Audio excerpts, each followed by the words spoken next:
That's Yeah, crazy. you have help and servants for anything and everything back in India. And that's why I've seen friends who've moved here and who have struggled to adapt to the American way of doing things, and they've actually moved back. Um, Really? yeah, because it's just not feasible for them to kind of take care of anything and everything for them by Gotcha. themselves.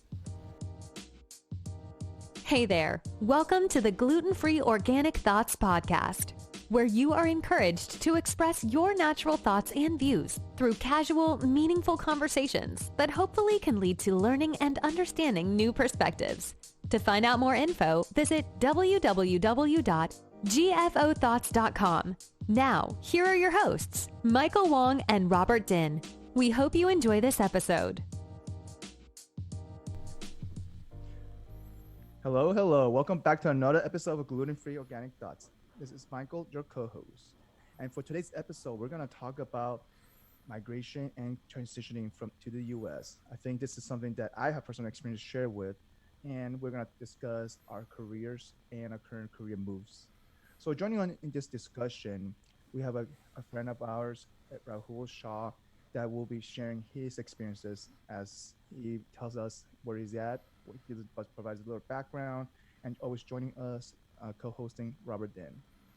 Hey guys, it's Robert. Yeah, we have Rahul on. I think this is gonna be an interesting episode because it's talking about stuff that none of us are like really experts at. On the second part, so like it seems like something that's just like gonna be open ended, and then we'll be able to get into we're it. We're winging it right now, especially like in the middle of our careers. It's just we're winging it. So it's gonna be definitely an interesting episode. So Rahul, first of all, before we get started, what are you drinking? You gotta be sharing. Hopefully, you have something good. Yeah. Thanks for hosting and inviting me. That's the first thing I want to say. This is something which I've never thought of that I'll ever be on a podcast, and it's something I'm going to just dive in, figure it out, and see if this is something which is interesting enough to make it a Joe Rogan in the future. So, Make it Joe Rogan.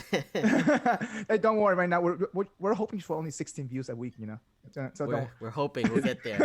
That's somewhere. That 16th view is gonna come in one day. So what are you drinking? Go ahead. Yeah. So I'm drinking a limoncello with fresh lemon and Zinfandel with a little bit of mint. Thanks to the heat. The heat. Yes. Heat. Wait, hang on. Where are you again? So I'm in San Francisco.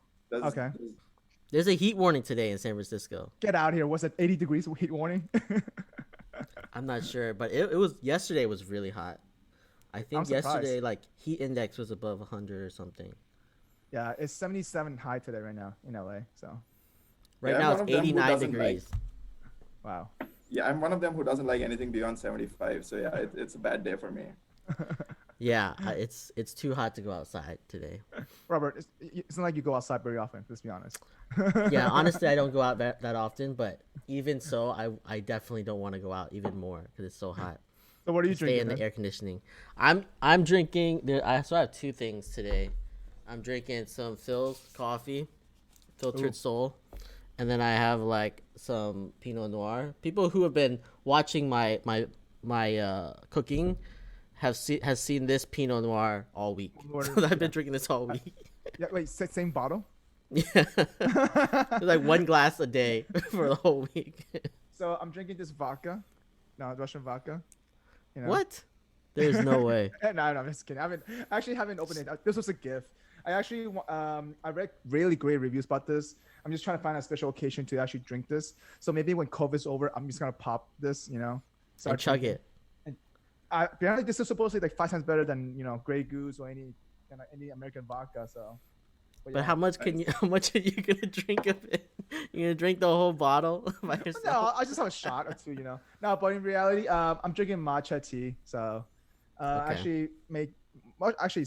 Mushroom matcha tea from Systematic.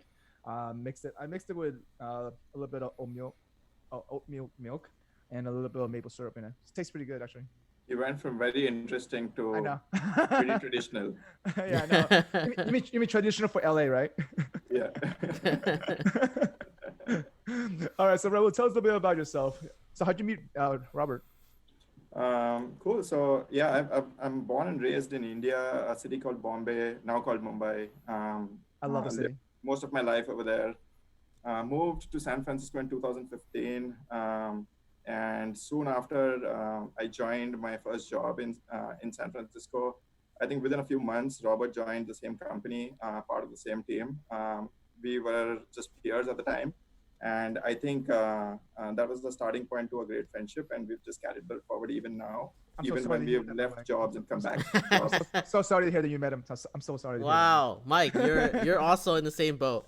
So that. Yeah, I think this is going to be the breaking point, a turning point. I feel it depends on is how it. the next 1-2 hours go, and that's going to be like. it depends on how the editing goes of this, right? Right. You're like, how is Robert gonna edit this?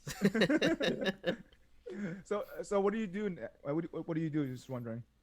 So yeah, I've always been a finance person. If I have to think about what I did in the past, and even today, I'm kind of in the finance industry. So even in Mumbai or Bombay, back at home too. Yeah, same. I've changed industries within the finance world. I moved from like hedge funds and investment banking to traditional banking to non-banking.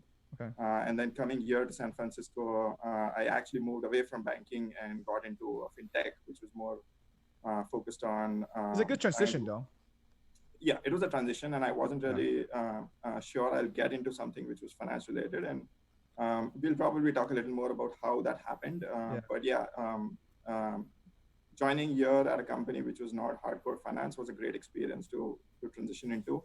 And at this moment, I'm still part of the finance group, but I'm getting more techie, to say so. I can code now, whether it's a few lines, but I know what Code lingo is like. Yeah. What is a database and what code means. So I'm basically. Don't worry, Rahul, I'm the same boat as you are. Okay, I can code now too. Okay. Yeah. But so you've been here for like let's say 2015, right? So it's 5 years. 5 years. So a year before Trump, and now you got here. So quick question: how was your change from Mumbai to here? Because obviously culture changed, atmosphere changed, everything changed drastically. I've been to India for work. Let me tell you, it's a whole different story there. That's a crazy city. I mean, the food is amazing, but you know you can't find anything like that over here. But in terms of just cultural change, it's probably shocking for you. Yeah, I think culturally, what you would usually imagine, I mean, you've been there, so you would have experienced it, but a lot of people don't really realize that Indian culture is very, very blended and very mixed. Luckily for me and my wife, both of us have worked in the space where we were very acquainted with the American culture, only because both our corporate headquarters So you were exposed to it back in India. I was exposed to it, yeah. Throughout my entire career, starting from my first job, I was always exposed to the American culture because both of our companies were headquartered in New York. And Got it. we were also sharing experiences of what we learned from my company headquarters and my wife's company headquarters. So for me, the change in terms of getting to know American culture wasn't too much. And in terms of food habits, I've loved the food across the world. So we've been exploring, and coming to US, it was just more of a bigger scope or broader scope of options of food, and adapting to that was even better. So for you, for you, when you came to the US, you feel like the variety has gotten bigger for you. Yeah, Okay. undoubtedly. Yeah. Gotcha. That's good to hear. I usually hear the opposite, where like, oh, the food in the US sucks, it's boring. So for you, I think also because you are in SF, you are in a bigger, more diverse cultural area. So I'm guessing you went from what's called Mumbai to SF directly, right? Yeah. Definitely, I agree. When I used to travel to New York for work, I used to relate Mumbai to New York because it's fast-paced, very much of a financial hub, corporate hub. Food was great in both places. Hold on but a second. I can't barely hear you guys. Melting pot, right? So This might be my fault. Yeah, Robert, it's just your fault because I can hear him just fine. All right, let me get out and come back in. 1 hour later. This picture, it just doesn't get old. I don't get that picture. I still don't get that picture. I don't know. Yeah, well, like, why is he posing that way? I've never asked him that question. I know, me neither. We're Hey, big. Robert, that picture default? Why are you posing that weird looking way? Like, you're looking like this. Why are you posing? That was at Sean's wedding. So I was up Oh. I was up in front of everybody, and then I was just clapping on to the audience of people Okay, because I was they like had wondering just like got. Collab. I think it was just like they were like there was some joke or something, and I was like laughing and like looking yeah, out into the I thought you were audience. praying or clapping like but you were looking at the I'm weird. like, ha, ha, ha, ha. Yeah. Okay, so we can let me know when you can resume. Okay, I can resume mine. I'm good. I'm still recording. All right, I'm back to my Perfect. recording. All right. So okay, so now obviously food for New York and Mumbai is definitely kind of. I guess as you can say, it's not similar. I mean, like the variety is there, right? It's just because it's a big melting pot. It's the same thing. Is for there us, is there a lot of food variety in Mumbai? Not as much as you would think about as in San Francisco, but India and Mumbai have been growing in terms of like foreign foods. Mexican food, as an example, was Wait, Mexican probably food? a year Mexican old. food there. Wow. Okay. Mexican food just arrived in India in 2014, so it's something which is very new. And talk about monopoly, man. If you're the first food truck that sells Mexican food in India, you will monopolize the whole area. For sure. So, You so should have came up gradually- with that idea, Rahul. I Come know, back right? with Seriously. come back with a Seriously. taco truck, and then that's it. Yeah, I think I had to come here first to really understand what Mexican food is all about. That's true. Not the Indianized version of Mexican food that I was exposed to for the year. Wait, hang on. Can you explain that a little bit more? Like, what do you mean Indianized Mexican food? So not just Mexican food, any of these foreign foods, whether it's Chinese or Italian food, most of the food that you would usually eat in India is usually Indianized. And the way I think about it is you would usually have spices and green peas and carrots mixed with everything. Even if a typical cuisine would not have these ingredients, you would add those additional ingredients to the food to make it palatable and tasty for the Indian. So wait, explain to me a McDonald's burger. How will a McDonald's burger taste there? Because I know what it's like. I mean, you Put tell me peas from and your stuff point of in view. it. Yeah, that's a great question. So Yeah. McDonald's does not sell red meat because that's a taboo. You know, Yep. you would have known that. They have chicken burgers and they have the fish fillets, but to adapt to the Indian customer, they came up with potato patties. Not even red beans. They changed the red potato beans to patty. potatoes. It's really good though. I like that a lot. Yeah, it's delicious. It's delicious. But Yeah. but it's basically a mishmash of a lot of vegetables and some spices, and some of those spices came all the way from South Africa, the piri piri sauce, if you've heard of that. Yep. And they would mix all of that to make a patty which is kind of a little which has a kick, which has a little bit of a spiciness, which has a little bit of It's healthier to be honest, though. If you think about it, it's a literally a version of an upgraded veggie patty that you don't buy from frozen area. You know what I mean? It's different, totally different. It's a whole. You cannot find that outside of India. You cannot find that in the United States. Yeah. You wouldn't. Yeah. When I went to Switzerland for a trip, the first thing I asked at the McDonald's there was a veggie patty, and they laughed at me. They were like, "What does veggie patty mean? Do you just want lettuce and tomato in it?" Wait. Seriously, they didn't even have a veggie option either. They did not, and I had no idea that veggie patty was just an Indian thing. So that's very funny, it was a good, Wow. good learning for me.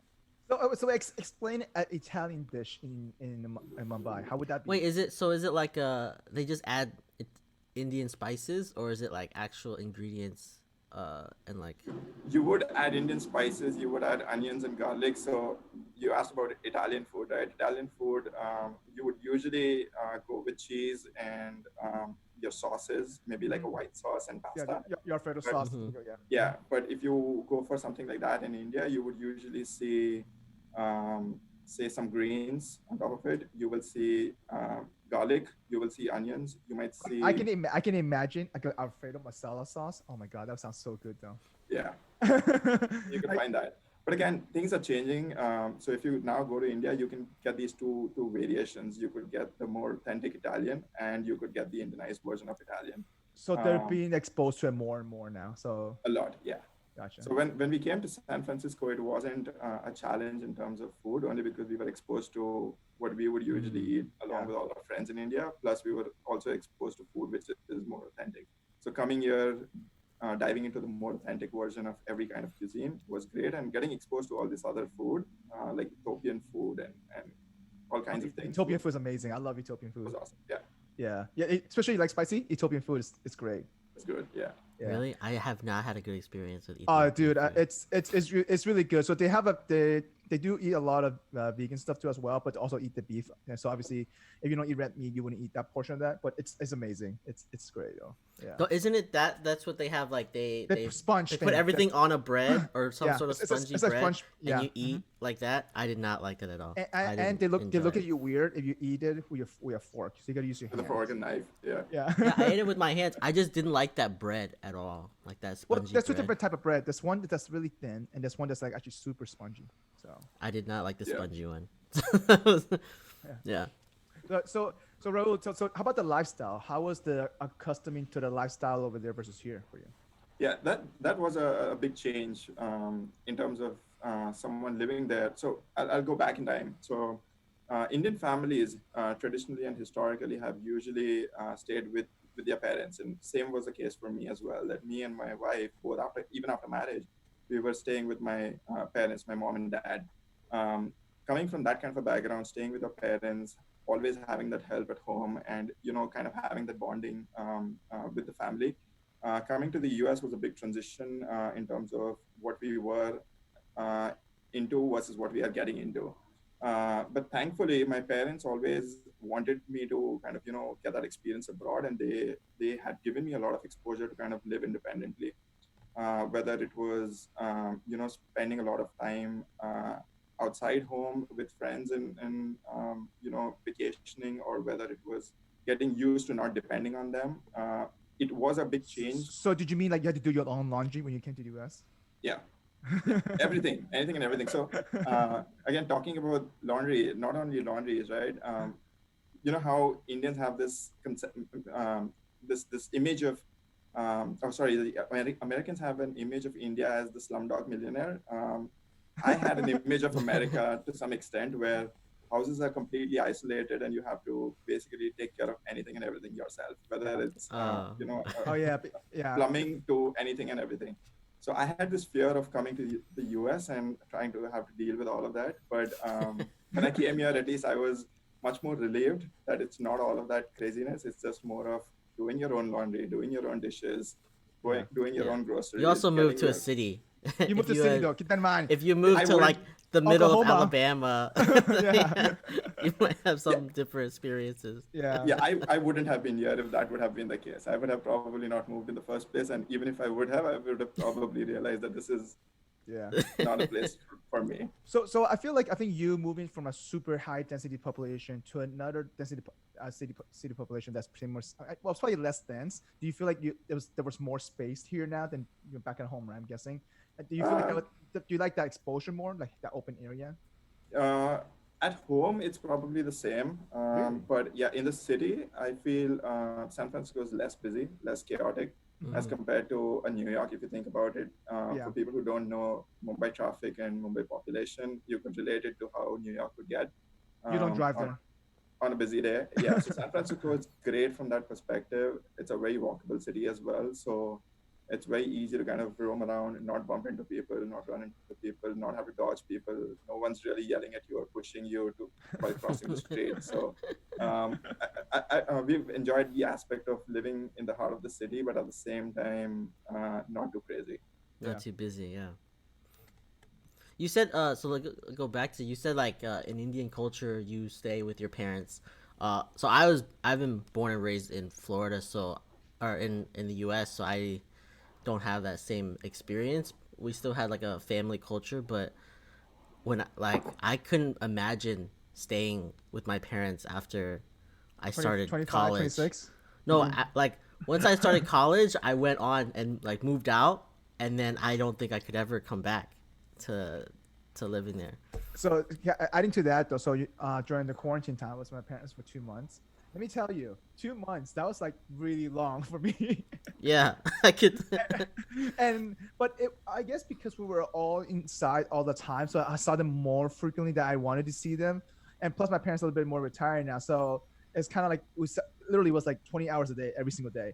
So for me, it's a little bit more. But if we were not quarantined, then it's doable because it comes in handy where they can help out some certain things, especially if your folks are retired, right?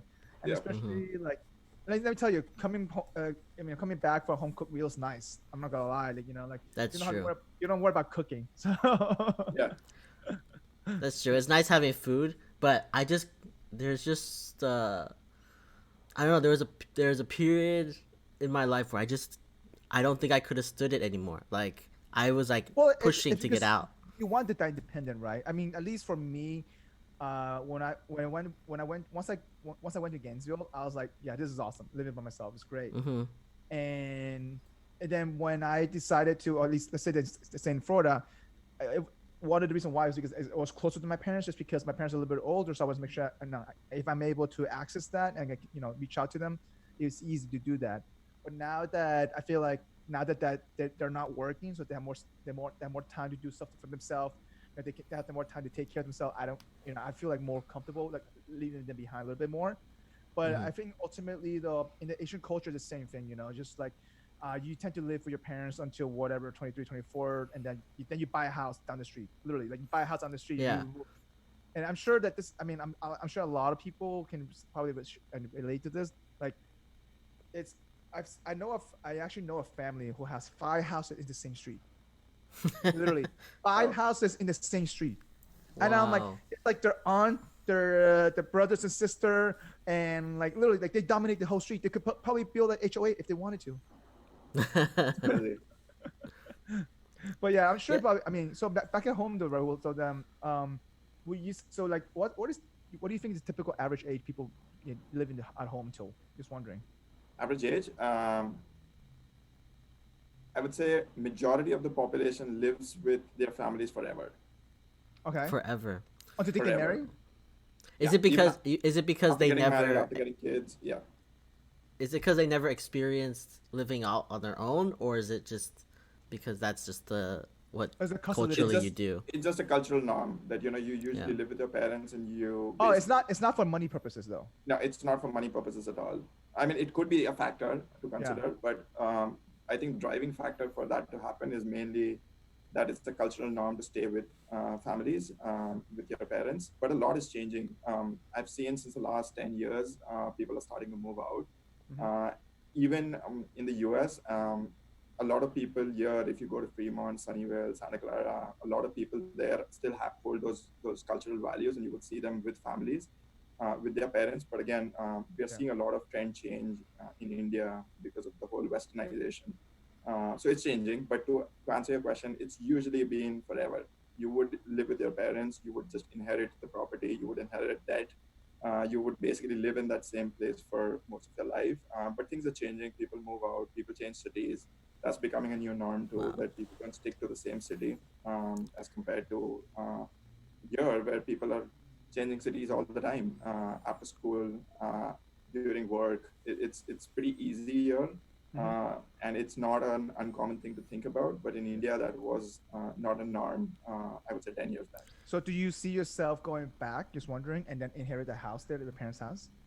Not really. For me, and both my wife and me both have always wanted to kind of be independent, and at the same time, You want your own place, like you want your own crib, your own place. Yeah.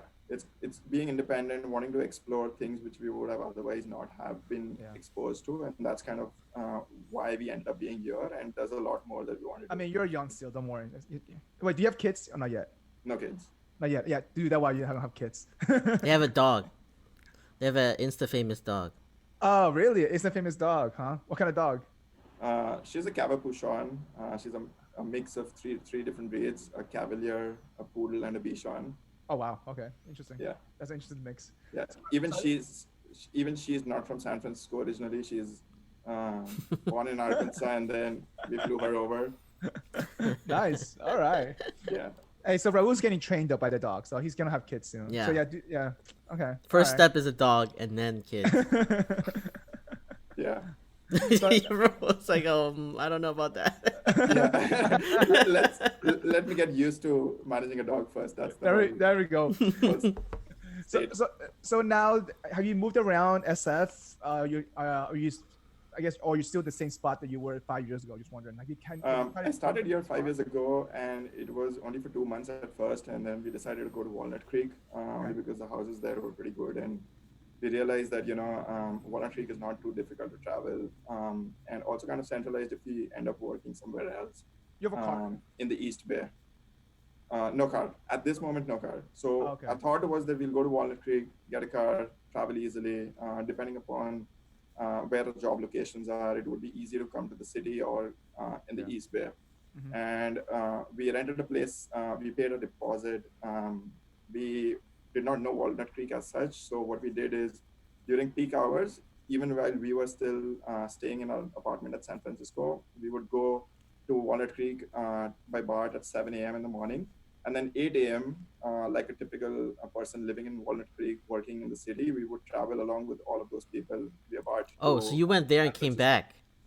Yeah, so we wanted to practice what living in Walnut Creek would be like. Oh, Wow. so you can simulate how the feeling was like. We simulated both the morning exact and timing, evening. the timing of it, how Yep. crowded it is. Nice. Yep. Okay. Yep, and we did an Airbnb for 3 days in Walnut Creek just to kind of get a feel of the neighborhood. And a week later, we were like, we can't do this place. It's too hot. It's difficult to travel.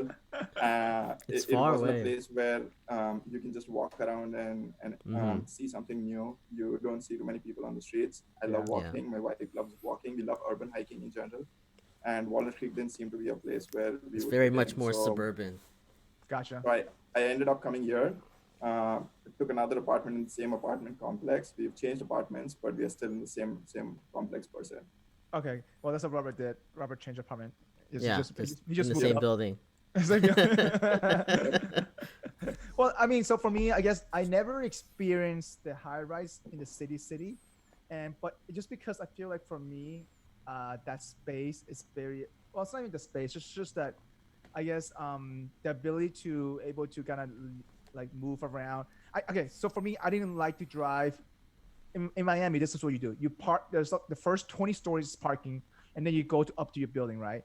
I hate driving 20 stories to my parking and then bring my grocery up in the elevator, go another 20 more story. That is so annoying. At It is least, annoying. yeah, you know what I mean? Like I just hate doing that. I think the highest floor I would live in is probably third floor, and I wouldn't go higher than that. You know, at least for I remember. me, I remember when I was in Florida, I was very, very much like, if I'm in an apartment, I'm on the first floor. Like, I just want to be on the first floor. I don't want to go up any stairs. I don't want any of that. You remember our apartment was in the second floor? You were bitching about it, that too. I know. I've always bitched about like going upstairs to go to home, because you take groceries up the stairs, you take everything upstairs, and you're like, And we didn't have an elevator. why can't we just walk in? That's why elevators are made. No, but we didn't have an elevator in Jacksonville when we were living together. Yeah, I think it was Wow. only 3 stories, so there was no I think, use I for. think for the it. Meadows for us was 2 stories for the Meadows. I think it was 2 stories. Okay. But just there was no need for the elevator though. There's no need on a 2-story like Yeah. apartment building. That can be annoying after a point. Yeah. Well, so even here, right? So I'm in Santa Monica right now. And the place I'm living right now, at least the garage is only 2-story down, which is fine. And I live in the second story, so I can deal with that. But I don't have a car here though, which is nice. So I can just walk out 2 blocks from my grocery store. I see a Vons, I see a Trader Joe's, whatever it is, and I come back, and that's doable. I can do 2 stories. I'm okay with that. And like you said, that ability to walk around, the urban hiking, it's amazing. I love that. And I think that's one of the things I'm probably gonna miss if when I move out here. Just that ability to walk around everywhere. Yeah, walking around is always it's always interesting, especially in a new city. It just everywhere you go. I used to come here and just like pick a direction and just walk until like I was tired. And it's always fun to like just explore. So Yeah, Rahul, and is what you did?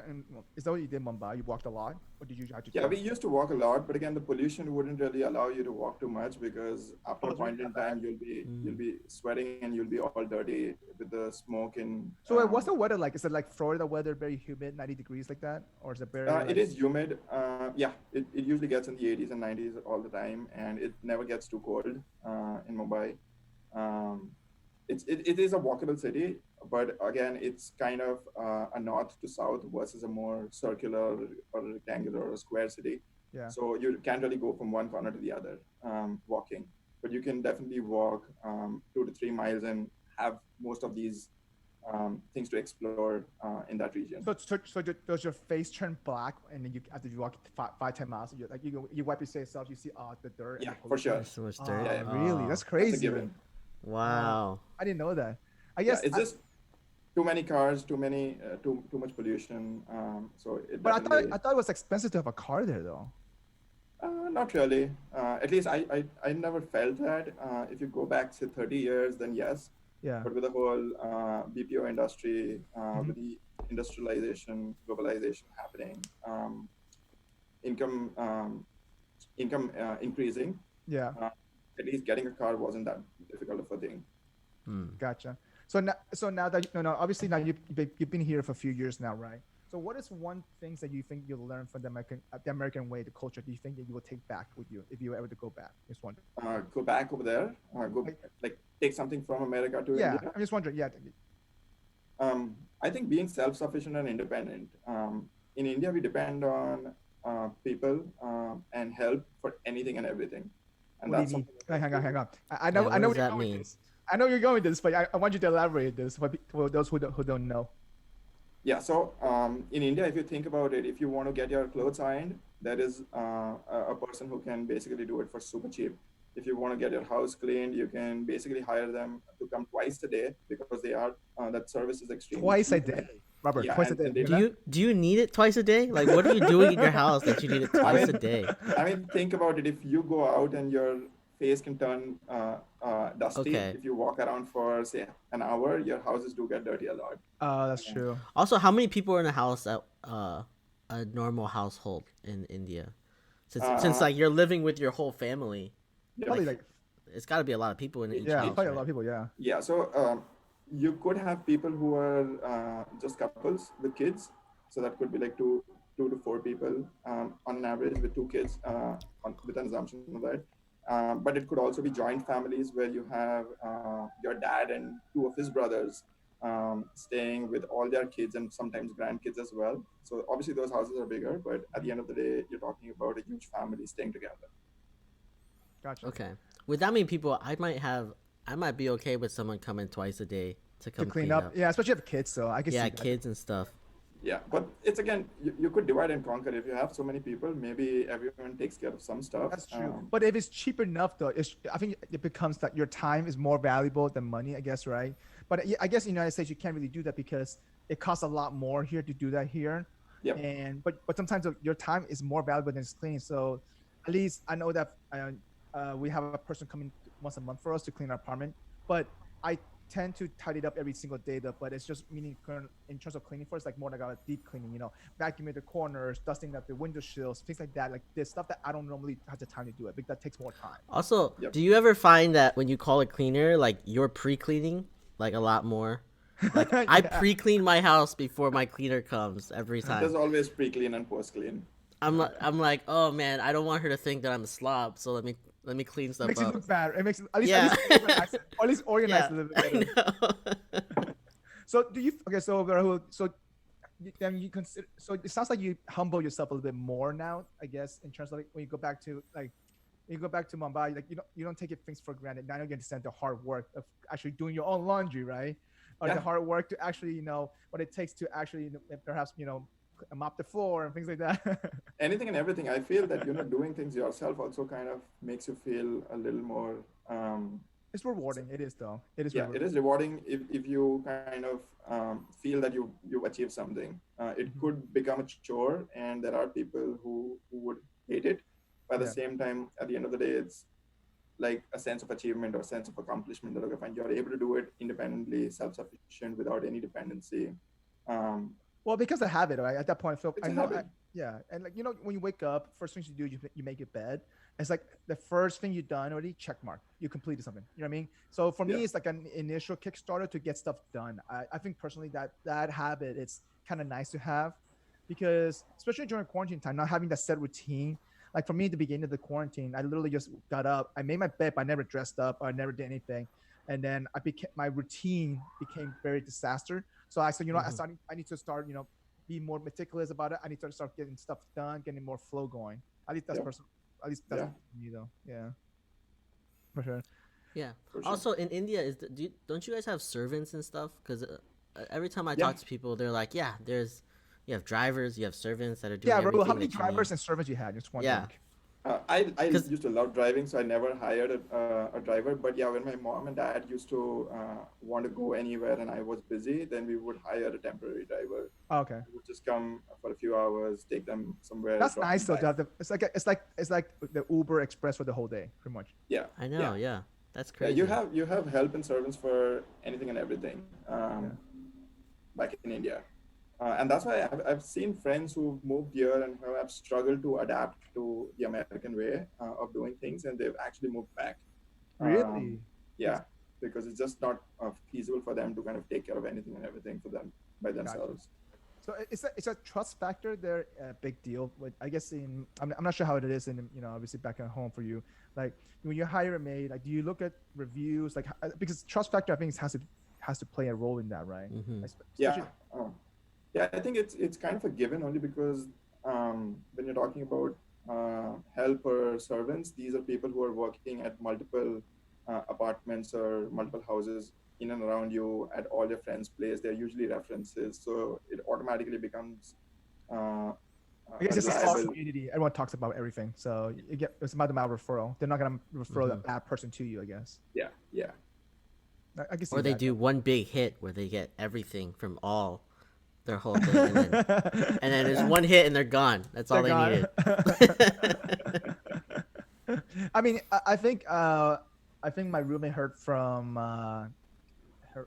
When we got a cleaning lady, I think she heard it from an upstairs neighbor, and they've been using it for like 6 years. Like she's like, apparently when she comes here, she was telling me she does 21 apartments, and I'm like, are you serious? I'm like, she's like, yeah, I spent 3 days here doing 21 apartments. She says. So it's like, this is my block. I purposely blocked 3 days for this building because so our complex is has about maybe 20 buildings, something like that, and but just scattered around Santa Monica though, not just. But she said that in this few blocks, she has 20 apartments, so she goes to 3 days. And I'm like, so if an average work is about 2.5 hours, I'm like, holy crap, she has enough work just to survive. I mean, that's so right. Yeah. Yeah, easy. my cleaner also was a referral from another neighbor, and she does a lot of people's in this building, but she's so meticulous. It's like every time she comes, I'll be like, I think everything's clean, and she'll be here for 3 hours, and then 3 hours here. Same here. 3-4 hours. Yeah. There's times where I'll like we'll pay in advance. We'll like leave the money on the table, and then she'll come, and then I'll go to work, and then like 3 or 4 hours later I'll come back and she's still there, and I'm like, if you pay in advance, I'd probably be gone in 2 hours. Like, Well, but she's like there, like making sure everything is perfect. Yeah, they don't get paid per hour at all. So Right. But like you think about it, you're like, it's already paid for, as long as I clean. But I feel like but it's a lot of reviews and stuff. The It's reviews, like, the referral. Probably, referrals. Yeah. So I mean, now so going back to the whole your transition and migration, like, how about the language? Like, obviously you knew English because you worked for an American company, right? Yeah. Like picking up slangs and stuff like that. I mean, for me, I guess so. I came to the U.S. when I was like 11, 12 years old, and let me tell you, I didn't know what's up meant. What's up? When people say what's up to me, I'm like, What's going on? Yeah. yeah, I had no idea what's going on. I'm like, I never responded back to them. That's like my first slang when I learned. I'm like, oh, they meant to say hello. Okay, and I was like, so for you, how was that transition? Just wondering. I think it was challenging to some extent. Again, we used to talk to our folks from New York a lot, and when they would come over to India for work, they would spend a lot of time at work and during happy hours later in the evening. So I picked up a few things because of that exposure, but coming here and getting acquainted with that language and the lingo all the time was initially challenging. And I'm always learning something new. Even today, there are things where I would not realize what they're talking about. Yeah. A friend of mine pinged yesterday saying that Rona numbers are increasing, and I for a moment did not understand what he meant. You didn't know what Rona was? Then I connected the dots. Either I didn't know what Rona meant for a while either. I'm like, what? You didn't know it either? Well, yeah, then I so like realized it is interesting how American like language is like there's always slang that's coming up. every time, like, every day. You listen every day. to like young kids talk and you Yeah. can't understand them. I don't know what they're talking about. yeah. Like, I mean, I think 5 months ago, I just found out what body count meant. I was like, what the hell? I'm like, Yeah, that's a young people thing too. Yeah, and I'm like, I guess we're all. I mean, we're getting older. Also, first of all, and I think it's a generation thing. Could be probably. But part Yeah. of it is that though, like, I mean, for me, it was one of the biggest struggle actually. Like, in order to kind of quote fit in a sense, right? Yeah. I mean, especially when you're in school, I feel like fitting in is a key. But I mean, at work, at least you can get away with that slightly because you don't see them every single day, or you Yeah. don't. So, and especially working with different teams. So, and unless you see them happy hour, that's a different story though. But Oh, yeah.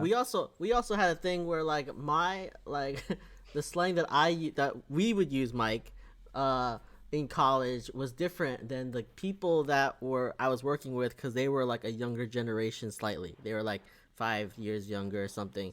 So what was something like that we would use? But like we would say stuff like "get crunk," and they would Oh, not yeah. know what that It means. means- They'd be like, "What are you talking about? What do you mean crunk?" And I was like, Yeah. "Oh, that's what we said when we were in college."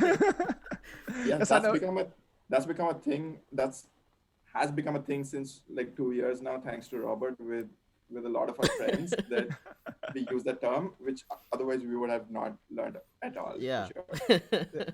Yeah, well, I you feel like a get lot of exposed to it though. Yeah. It's not just a language. There are so many differences in general. If you think about how in India we play soccer and in Yeah. America we play football, and the rules are completely different. And in soccer we have halves, and in American football you have quarters. So there's Well, the always sports different though, obviously, right? The sports. a lot is Yeah. different. Picking up all of that and understanding how things work and what people are saying is a challenge initially. So wait, are you a big fan of cricket? No, not really. No. Okay, so that means you don't like baseball either. I like baseball to some extent because it's short. But again, it's a slow. Short. Short compared to cricket. I know, short. I'm like, it's short. Okay. Yeah, it's short. Cricket can go all the way to like 5 days at times. No, I But know. I that's Yeah. what I was just wondering. That's why. But yeah, baseball is short. It's a day. You can end the game 4 hours. I get that. Yeah. In Yeah, 4 which hours is if not you're bad as lucky. compared to cricket. So I mean, now I guess for me, I guess one of the biggest challenge was also sports as well. So in South America, when I grew up, it's also soccer. When I didn't like football until I went to college, actually. So I actually thought I had to buy football tickets. It was mandatory. I'm like, why would they making me pay $70 for football tickets I don't even want to go to? Yeah. So I thought it was mandatory. And then I remember my roommate picked up the tickets for me. And I remember vividly, it was like the first game was like a 1 p.m. game, but row 2 next to the band. But just walking to that stadium, the energy, the crowd, the tradition behind it, to be honest, I think that's what I fell in love with. I was like, I had no idea what was going on though, because I didn't know what the rule of football was. But that's how I fell in love with football though, just because the tradition, the energy. I feel like America, their tradition with football is such a huge passion here. It's very contagious. So it's probably similar. That might be regional too, because in the Southeast, there's like college football is very big.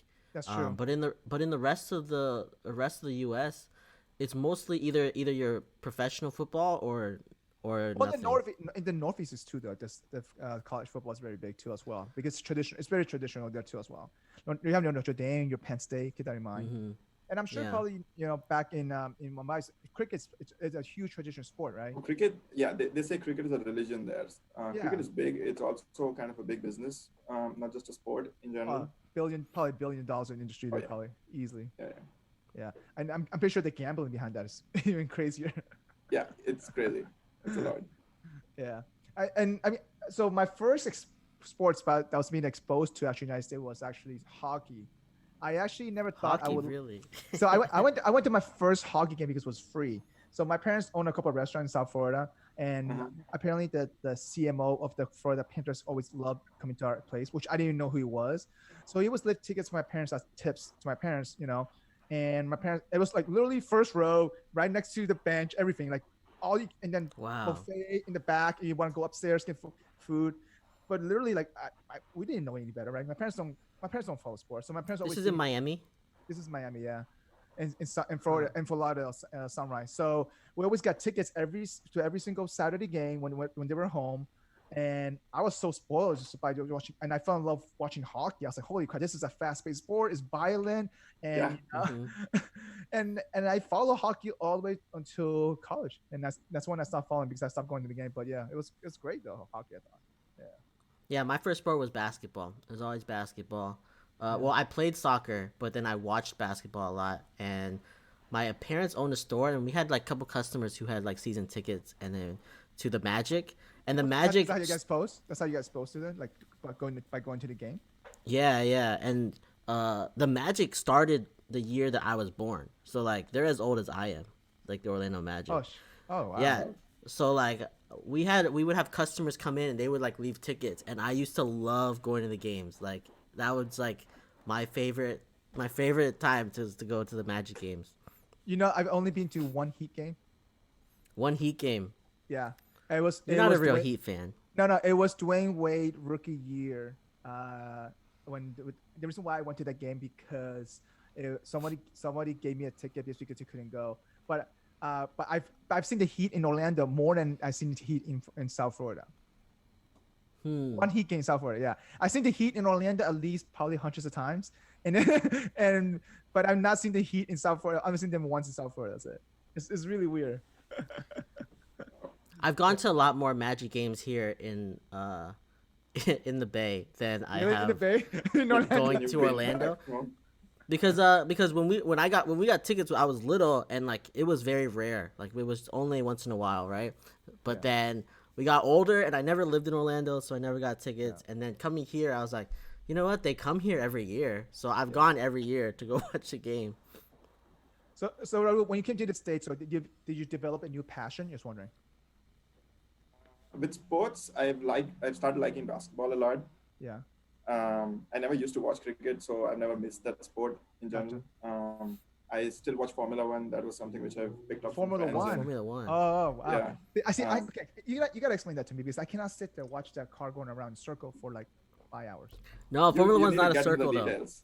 I know that. But I'm saying- NASCAR Yeah, is sorry, a big I guess, oval. I guess NASCAR. Sorry, I guess, but still, though, like, what do you do when you watch a car go around the track? Though, like, what do you do? I don't get like. I guess for me, I don't appreciate that sport as much because I'm not exposed to it. But for you, how you were first of all, how were you exposed to it, and how that helped you when you came to that? Yeah, I think I was exposed because of my friends. We used to basically love Michael Schumacher at the time, and he was kind of at the peak of his career, and that's how we got into it. And sports bars started coming up with Formula One and soccer screenings live, and that was a new thing altogether for people to go and hang out. Bar culture wasn't a big thing, but the sports bar culture became a big thing to start with, and that's how kind of people got into it, and I got exposed to that sport. But to your point, yeah, the sport could get very boring. It's something like tennis as well, that there are two people just hitting the ball from one end to the other, but it could get interesting of how those It could get points are very moving. interesting. Yeah. It gets very interesting, right? And the reason is purely because of those trick moves that they do, the rallies that you see, the points Passing. moving from one side to the other, and that's exactly how Formula One is. And Formula One again can get very interesting because it's also not just a player-to-player competition; it's also a team-to-team competition, So which is how- like next level. Yeah, because I heard with Formula One, obviously it depends on team in general. Like it's not one person, but I guess the question is though for that, like how do you know when someone could win? Because I could never understand like okay, someone could be in first place and then lose it completely just because it doesn't matter because that number of Yeah. laps, right? And so Yeah. like how long? So how long does the average I guess race is? I'm just wondering from that perspective. It's usually 2 hours, I would say. It could get longer. It could be a little shorter with all the initial ramp up to the race and the after. But there's no like halftime though. You know what I mean? There's no like you know what I mean? There is no like. There's no there is no timeout. You know, you can't call a timeout in the middle of a race. Have you ever been to an actual race, Formula Yeah. One race? Which Yeah. one? So I once have. they pass you, right? Once the cars pass you, then you're just watching a screen like you're at home, right? Yeah, it's no fun watching it live. The only thing Wait. Did to you watch say it live. you say it's not fun to watch it live? Live in the sense in person, if you want Yeah. to go to like a race course and watch it, it's not Yeah. that much of a fun. You won't really understand what's going on because you're probably seeing 5% of the race and everything else is on the screen or on the other side of the track. So you will not Yeah. really get a feel. But what you miss out is the adrenaline rush of the car going at 300 miles and with the sound that it creates. That's something Yep. which is unimaginable and unmatchable. So for that experience, you should go watch it in person. Do you But go apart from and then that- have like the radio on, So like you hear what's going on the other side of the race, but then Yeah. you feel that. And then you just see them. Okay, fine. That is what they were talking about. So Yeah. which race have you been to? Just wondering. Which race have you gone to? What's that? Which race have you gone to? I went to India. India had a new racetrack, so I went there. And I booked tickets for Austin in November, but now I'm very sure it's not happening. So Wait, did they cancel already? But it's racing though. I mean, you're not sitting next to. we have the tickets booked. I don't know if it's going to happen or not, but at this moment, it's kind of an unknown. I mean, at least with that, you could But do the fans, like nothing else has fans, right? No sports events has fans right now, so it's kind of hard to be like buy a ticket to go to an event, and then how do you like how do you measure out everyone? How you put everyone in that spot? that's true, I guess. But I mean, you can. I think the race can still happen though, in general. You know This what I can mean? still happen. Yeah. Yeah, that's true though. But I mean, it'll be cool, I guess, to see it. We had like multiple TVs, and you put on different angles of the race. I can see that. You know, you could have like a watch party. To be honest, I can see that though. It used to be fun. So we used to have pizza parties at a friend's place, and we used to all order a 12-inch pizza all by ourselves, and we used to basically start at the race to end of the race. 12-inch pizza is very small, isn't it? 12-inch is like. I don't know. It was a lot for us. Wait, at the time. can you eat an entire 12-inch pizza by yourself, Mike? Yeah. 12-inch Oh. pizza is not that big though. It's like a personal size pizza. It's like Blaze pizza. 12-inch in diameter. No, 12-inch. Yeah, you're 12 talking inch is about like a 12 medium inch. pizza, Mike.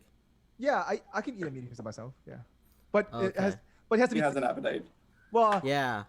I mean, I can't do it. Raul, you just said that you could eat a 12-inch pizza yourself because we used to order. Yeah, one I mean each of us. that was a goal that we wanted to finish the race and finish the pizza Nice. at the same time, because it was a challenge. It wouldn't be easy to finish a 12-inch. I mean, pizza. you had 12 hours. I mean, you have 2 hours though. So Yeah. 2 hours. Man, 2 hours. Like after a certain point, I get tired of eating. Like, I'm done eating. Well, you do 6 in 2 slices per hour. hours. That's it, man. 6 slices per hour. And I mean, first of all, the way I order pizza is always thin crust though. So that's why. I don't order regular thick crust though. So that's a different story though. I mean, even so, like I max out at 2 slices of pizza every time I eat. So Really? I could get to a third, but after that, I'm just like, all right, I'm done. I can eat. I had a 2 meeting. Mm-hmm. No, so I can eat 2 mediums. Well, 2 Blaze pizza. I think their Blaze pizzas. I think it's like 8 to 10 inch personal pizza. Maybe I yeah. can, Personal pizzas are 8 to 10 inches. That's Yeah. a good one. I You like can eat 2 of those? I can eat 2 of those easily. I've done it Oh before. wow. I've done it before because so AT&T Thanks app has a coupon in it where you buy 2 Blaze pizza with 1 topping for $8. I've done both of them in the same sitting. Oh, Mike, were you the one? Were you in that group of people who went to Cece's Pizza and did all you can eat? Yes. So in college, Josh, let me tell you, Josh. Josh and John, right? They can eat Yeah. like crazy. Yeah. So like we have a group of friends and they went to Cece's Pizza, which is like $3.99 all you can eat. No, And $4.99 all you can eat, and then Okay. but this is after a workout. Like so, we burned like 2,000 calories. This is after a crazy workout, playing basketball and everything, right? And we went after doing that sports. We went to CC Pizza in college, and we did that multiple times. Let me tell you, it's not just the pizza; it's also the bowl of pasta that Josh put away, and the brownies, and the soda. Yeah. Can't do that. Those guys are crazy. Like I would go to Cece's Pizza and I would eat 3 slices of pizza and I'd be done. I eat 3 pies and 2 bowls, and I'll be done. It's not really good pizza either. It's pretty No. it's pretty Well, bad it's thin pizza. crust, though. Well, it's thin crust, but you can customize it. You want, hey, can you make me a fresh, Alfredo with pepperoni sausage? They'll make it fresh for you. And Right, it's right, nice because they give you a whole pie for you can share. But yeah, right. It's not really like amazing pizza, but it's great for college, right? For college kids, and then they just ate so much. John told me like he went outside and threw up, and then went back in and ate more. I'm like, John, what's wrong with you? I'm like, it's only $5. Let me tell you. This is Hunger Games style. That's Yeah. what he's doing. So I actually talking about food, portion size and stuff like that. So wait, Ro, have you noticed that when you came to America, the portions are much bigger? At some places, yes, but again, San Francisco has not been that crazy in terms of portions. When I've Really? traveled within the country, the portions have been humongous, but a lot of places here have like good portion sizes. There are a few burrito places which I know for sure, which are like too overwhelming, and I can Massive never burritos. finish them. But that's usually the norm. not many places where I'm not able to finish the food though. Yeah. So I know when I went to India, at least for me though, was that I mean the portion size was actually pretty generous. It was generous enough for a regular person, right? Yeah. But I mean also the foods. I mean obviously the food's slightly different there, but in terms of like having it spaced out, because I know you guys have a lot of like breaks during work, your tea time as well. Do you miss that? I was wondering. I was never a coffee and a tea person. Really? So, But did you- yeah, Not until But don't here. Not until you came here. not until here. So wait, you got into coffee and tea here, not back in India? Really? Yeah, just coffee, not even tea. Just got into coffee. So I started with lattes, and Robert actually got me into cold brews. It's a funny story. We started with Blue Bottle, and we've literally had like our slogan of "Make Blue Bottle rich again" because we've been such loyal customers to Blue Bottle. And It's nice. cold brews. But yeah, I've become a coffee fan. I make my own coffee at home. Are you a coffee snob now? I am. Yeah. Yeah. In fact, I like to know what's behind the scenes in the coffee, how they Nice. roasted it, where it's from. I've gone for a lot of coffee cupping sessions as well. So that's become a newfound hobby for me since the last few years. Oh, that's awesome though. But however, though, when you go back home though, you don't have a machine there. So what do you do? I'll have to probably rely on Starbucks. That's the only best coffee I can think of back in India. Well, Starbucks is not even the same there, by the way. I mean, you It's probably not the know that. same. Yeah, it's not Yeah, the yeah. same though. It's Yeah. not. Oh, what's different? The beans are roasted in India, and it's the milk quality is very different. So at the end of the day, if you're going for a cappuccino or a latte, it's going to be tasting very, very different. It's thicker. It's because It's thicker. because the quality of milk is different. It's not like your American milk, right? Which also part of it. You're right. The way they roast, I think they like the roasted there a bit much lighter than over in America because America Yeah. likes that. In America, they like that dark roasting taste. So for me in Starbucks, their light roast is actually a medium roast for me, which is you probably know because of the bitterness taste of it. But that's the roast that has the most caffeine because it's the lightest roast. So I drink coffee for the caffeine, but I love the taste of it. So I don't do Starbucks for taste. I do Starbucks for caffeine. And they've mastered to maximize the amount of caffeine by mixing the best blend of coffee beans. Let me tell you, they mastered that handfully. So, like when people say that, hey, if you want to go, asking for the best, most caffeine coffee, I tell them Starbucks. But if for the best tasting, don't go to Starbucks. Yeah, it's funny. Even though I've become a coffee snob, caffeine is something which I don't consider at all because it doesn't affect me. Even if I Right, drink coffee me at like too. 10 p.m. at night, I can sleep at 10:15 if I want to. I'm the same so- way. Yeah, like it's, I'm the same way like too, coffee yeah. is all taste to me. It's all it about has nothing to taste. do with nothing to do with caffeine at all. Yeah. Well, I do. So, do you go to withdrawal? Just wondering. Do you go to like mini withdrawals? Go where? Sorry. Like Withdrawals? Like, yeah, like let's say that you don't drink Caffeine coffee for 3 withdrawals? days. Yeah, caffeine withdrawals. No. Not really. Not really. No. So I noticed that for me, if I don't drink coffee for 3 days, 4 days straight, I start getting a slightly little headache. But before back then, I didn't. But I mean, now that I've reduced my coffee intake a little bit, I just kind of, I do mate, I do a little bit matcha. I tend to rotate a lot more stuff. That's interesting because even when I was chugging Red Bulls like all day. Oh yeah, he was. Let me tell you. I was chugging Red Bulls all day, and then one day I just quit, and I never had any withdrawals or anything. But you were like- younger though too. Keep that in mind. It was 4 years ago. Like it wasn't that long ago. Back in Jacksonville too, though. So 4 years ago. So No, like I stopped here in San Francisco. Like Oh, I stopped Red Bull here, and I never really felt any different. Like now I'll drink coffee, but coffee doesn't make me feel as hyped as Red Bull did. well, keep in mind, never Raul, he sleeps like 5 hours a night, 4 hours a night. Okay. Yeah. So that's not normal. 4 or 5 hours. That's not normal sleeping. Let me tell you. No, but like if I sleep 8 hours, I feel tired like afterwards. So it feels like too much sleep at 8 hours. After That's it, true. yeah. Yeah. So now, after obviously I've been here for 5 years, right? So what do you think like? What are some values that you think you've learned from the States? Just wondering that you think that has changed you for the best. Obviously, besides being more, And anything that made it that you might think is worse. yeah. Like, what are the good things, and then what might be a bad thing that you learned over here Yeah. Did you pick up? that you picked up a bad habit? I don't know, bad things. I can't really think of any at this moment. I've really enjoyed every bit and piece of day to Mm-hmm. day and just over the years of 5 years. The one thing which I miss though is traveling more and driving. San Francisco doesn't really Oh, have that driving. Driving. that need, Yeah. but I do miss that. In terms of good things of what I've enjoyed, a lot of things. Like I told you, finding a newfound hobby for coffee, picking up some more hobbies for myself. How about the national parks? Have you gone to the national parks? The national parks, Yeah. biking around the city and elsewhere.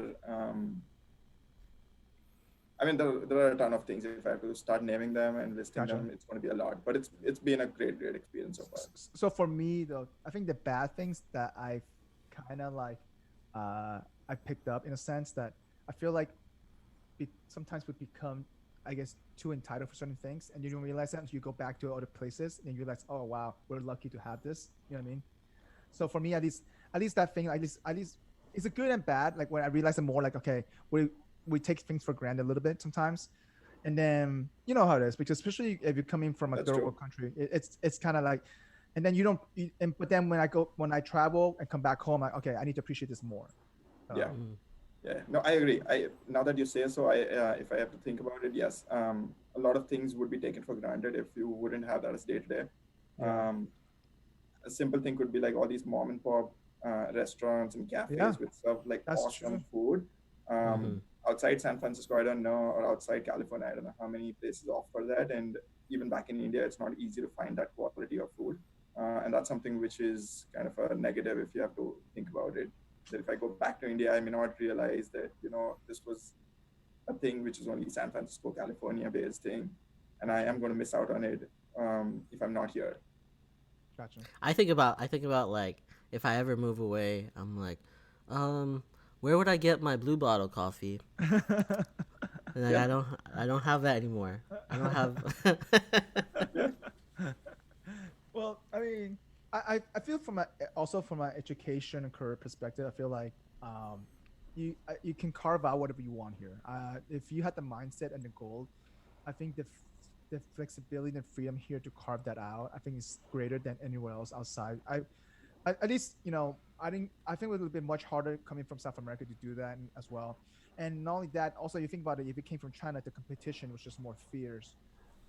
So I mean, did you see that when you came to, from India to here? Did you see like you have more flexibility with your career moves and stuff? I'm just wondering. Like, I mean, obviously we'll For get to sure. your career moves later on, though, but yeah. Yeah, for sure. I mean, that was one of the main reasons for us to move here as well, because we were limited to a large extent in terms of our career growth, in terms of just professional growth per se, Yeah. not just a job, but in general, just getting exposed to like a ton of other things going on in the industry or in the world. Yeah. And that was something which was, a motivational factor for us to move here, and it's been tremendous. There's no stopping anywhere. Yeah. As you mentioned, we'll talk about career moves and stuff, Yeah. but that wouldn't have been possible in India if I wanted to do that. But over Mm. here, it was a lot of support and a lot of resources available to actually make that happen. Because Yeah. they want a better education system for us in a sense, Yeah. and being obviously like being exposed to an American education system. Listen, I mean, it's not really the best, but it's good enough where you can learn and you can figure out things out, and then if you really want something, you can work hard for it and still get it in a sense. Having that, I guess, option ability to do that, I think that's the biggest factor. And so, I mean, my parents never had an education. They never finished high school in a sense, right? So it kind of like, because I'm being the oldest, for me, trying to find my own path, find my own way, I thought that was a little bit difficult. But at the same time, I felt like uh, there's a little pressure. I'm not sure you had I'm not sure you had like a little bit of pressure from your family. Hey, if you move away, you better do well. You know what I mean? Type of deal like that. At least for me, in a sense, like I had to make sure I had to graduate from college. I had to make sure I at least get a corporate job in a sense to make sure that show that hey, my parents moved did not go to waste in a sense. Yeah, I think I didn't really face that only because it was a very different time at when I moved. I did not move out of the country soon after I finished my college and about to start my job. I worked there for quite a long time, changed jobs twice, and saved enough, figured things out, try to kind of, I turned out to be a more matured person to be able to take these decisions. So Yeah. there was more of that factor kicking in, that my parents didn't really feel too worried or too concerned about that. It was more of an assumption that, yeah, you would have taken the right decision to move. Yeah. And that support definitely helped. So I didn't really feel that pressure ever. Gotcha. For me, like my parents, when I was growing up, my parents were always like, "You have to be doing better." So it wasn't like a if you moved away or if you stayed. What do you mean? Just What do you in mean by doing general. better? Like Though? you, like whatever. They were always very into like like your next generation needs to like level better. up, right? Be Okay, better hang than on, what they Robert. have. Isn't your mom a nurse? No, so my mom. Well, so when I was little, my mom Yeah. had an alteration store, and Yeah. my dad worked at like a printing press. He was like a Okay. printer, right? So they were like very manual labor specific. Later on, my mom got a like associate's degree, and now she's like a dental assistant. But it's Okay. all like through just working at a dentist office to get there, right? Just experience.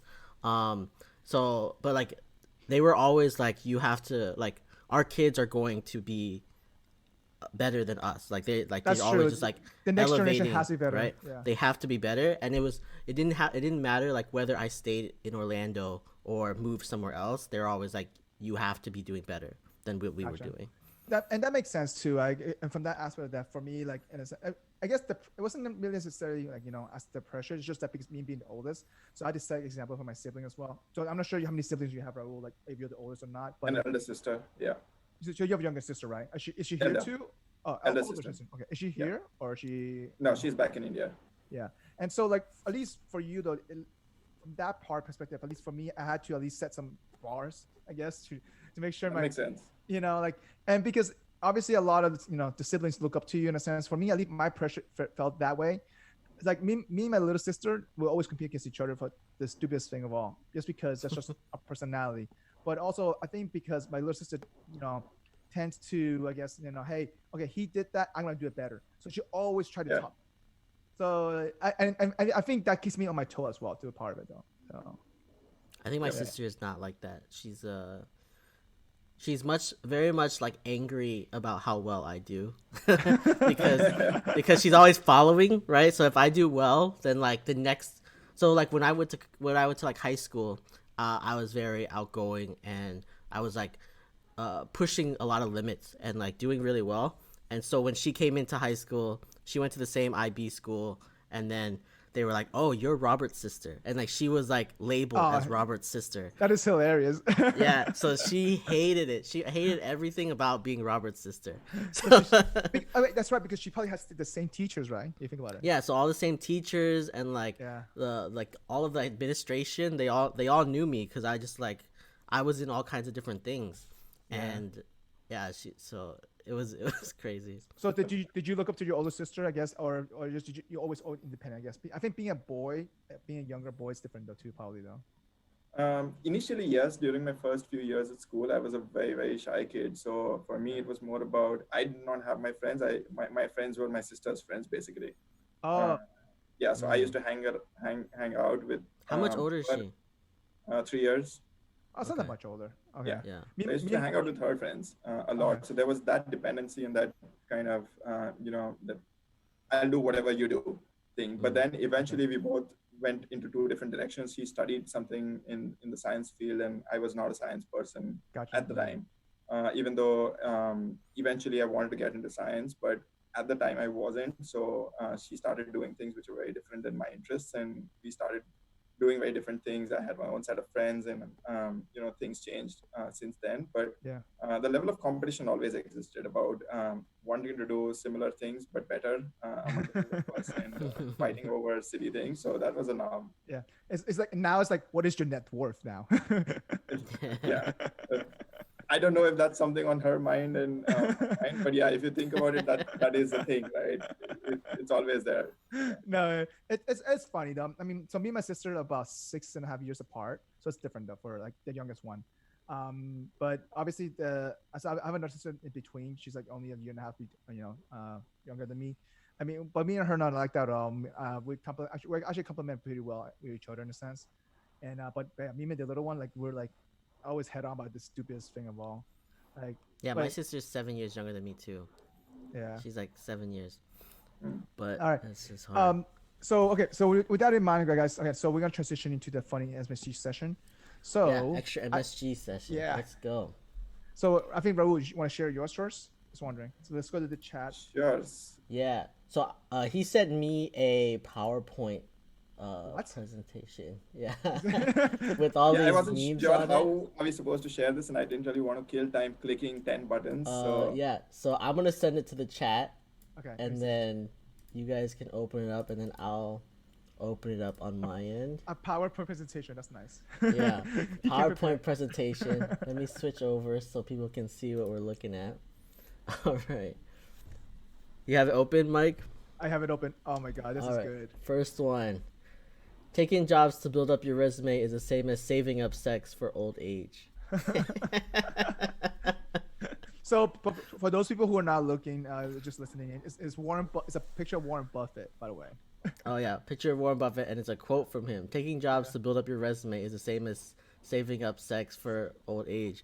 I actually want to see this segment when he said this. To be honest, Robert, I would Yeah. love for someone to find the segment. Okay. I don't know about that. Like if I like, I don't know. You can get some good jobs at good companies, and then it builds up your resume for the future. All right, what's the next one? Let's see. Let's see the next one. Oops, let me zoom into. Oh, this is good. So the quote is, "When I see someone view my my profile on LinkedIn, my first thought is dot dot dot. I wonder if they're good looking. If they're good looking. Actually, if I do see a female recruiting, look at my LinkedIn. I actually do look at the profile first to see if she's good looking there too. I do look. I kind of. I've done that. I've done that. I'm guilty of that. and then do you start stalking around of what's she doing? Why is she checking my profile? Yeah, Mike, what are you looking for? No, listen, when you're single, you do everything you want. You know, just to get attention, right? So you just kind of just slide through her DMs, you know. I don't think I've ever messaged a recruiter like other than work related stuff. Even if they're super cute, I'm be like, okay, what job do you have for me? No, me neither though. But it's just funny though. I mean, I do tend to look at their profile to see what Yeah. not only what they look like, but also what they've done, obviously. So yeah. Yeah. All right, what's the next one? Next one. Everyone, traveling is my passion. Me. Look, a clock. We don't have that in America. So it's It's for a those picture who of- are not watching it, was this, the guy from the Parks and Recreation? What's his name? Oh my God, I'm drawing a blank right now. Is it Ron? No. He's from Parks and Recreation, isn't it? His name's Ron, right? Yeah. I have no idea what his name is on there. He's also the guy. He's also in Anchorman. Ron, yeah, his name's Ron. Yeah, his name's Ron. Yeah, so Ron Yeah. pretty much is it literally has his personality, like very stone personality, and he's standing in front of the Big Ben. the Big Ben. It says, "Look, a clock. We don't have that in America." It's a classic. Oh, Alright, next one. man. All right, last one. Oh, this is a careers one. Very. Let's see. Career is it's a guy at like a. I guess it's a He's a career counselor. career counselor? counselor, and the quote says, "So you've no experience, no skills, and a poor grasp of reality. Have you considered consulting?" Wow. Mike. Wow. Oh, Mike, this is perfect Wow. for you. Wow. I feel insulted for this, first of all, okay? I'm in consulting, so for those who don't know, yeah, I feel very insulting for this. This feels I exactly don't know. like what I thought your interviews were when you got a consulting job. We still don't know what you do in consulting. I should have Alright. known that. I would have changed that consulting to something like a scientist or something. Irrelevant. No, it's fine. It's fine. This is actually pretty hilarious. All right, so Robert, what's yours? All right, I'm gonna send you. Hold on, let me move the screen so I'm not in the way. So mine is a link to an Airbnb. Okay. I I thought you were gonna have an Amazon review thing for us today.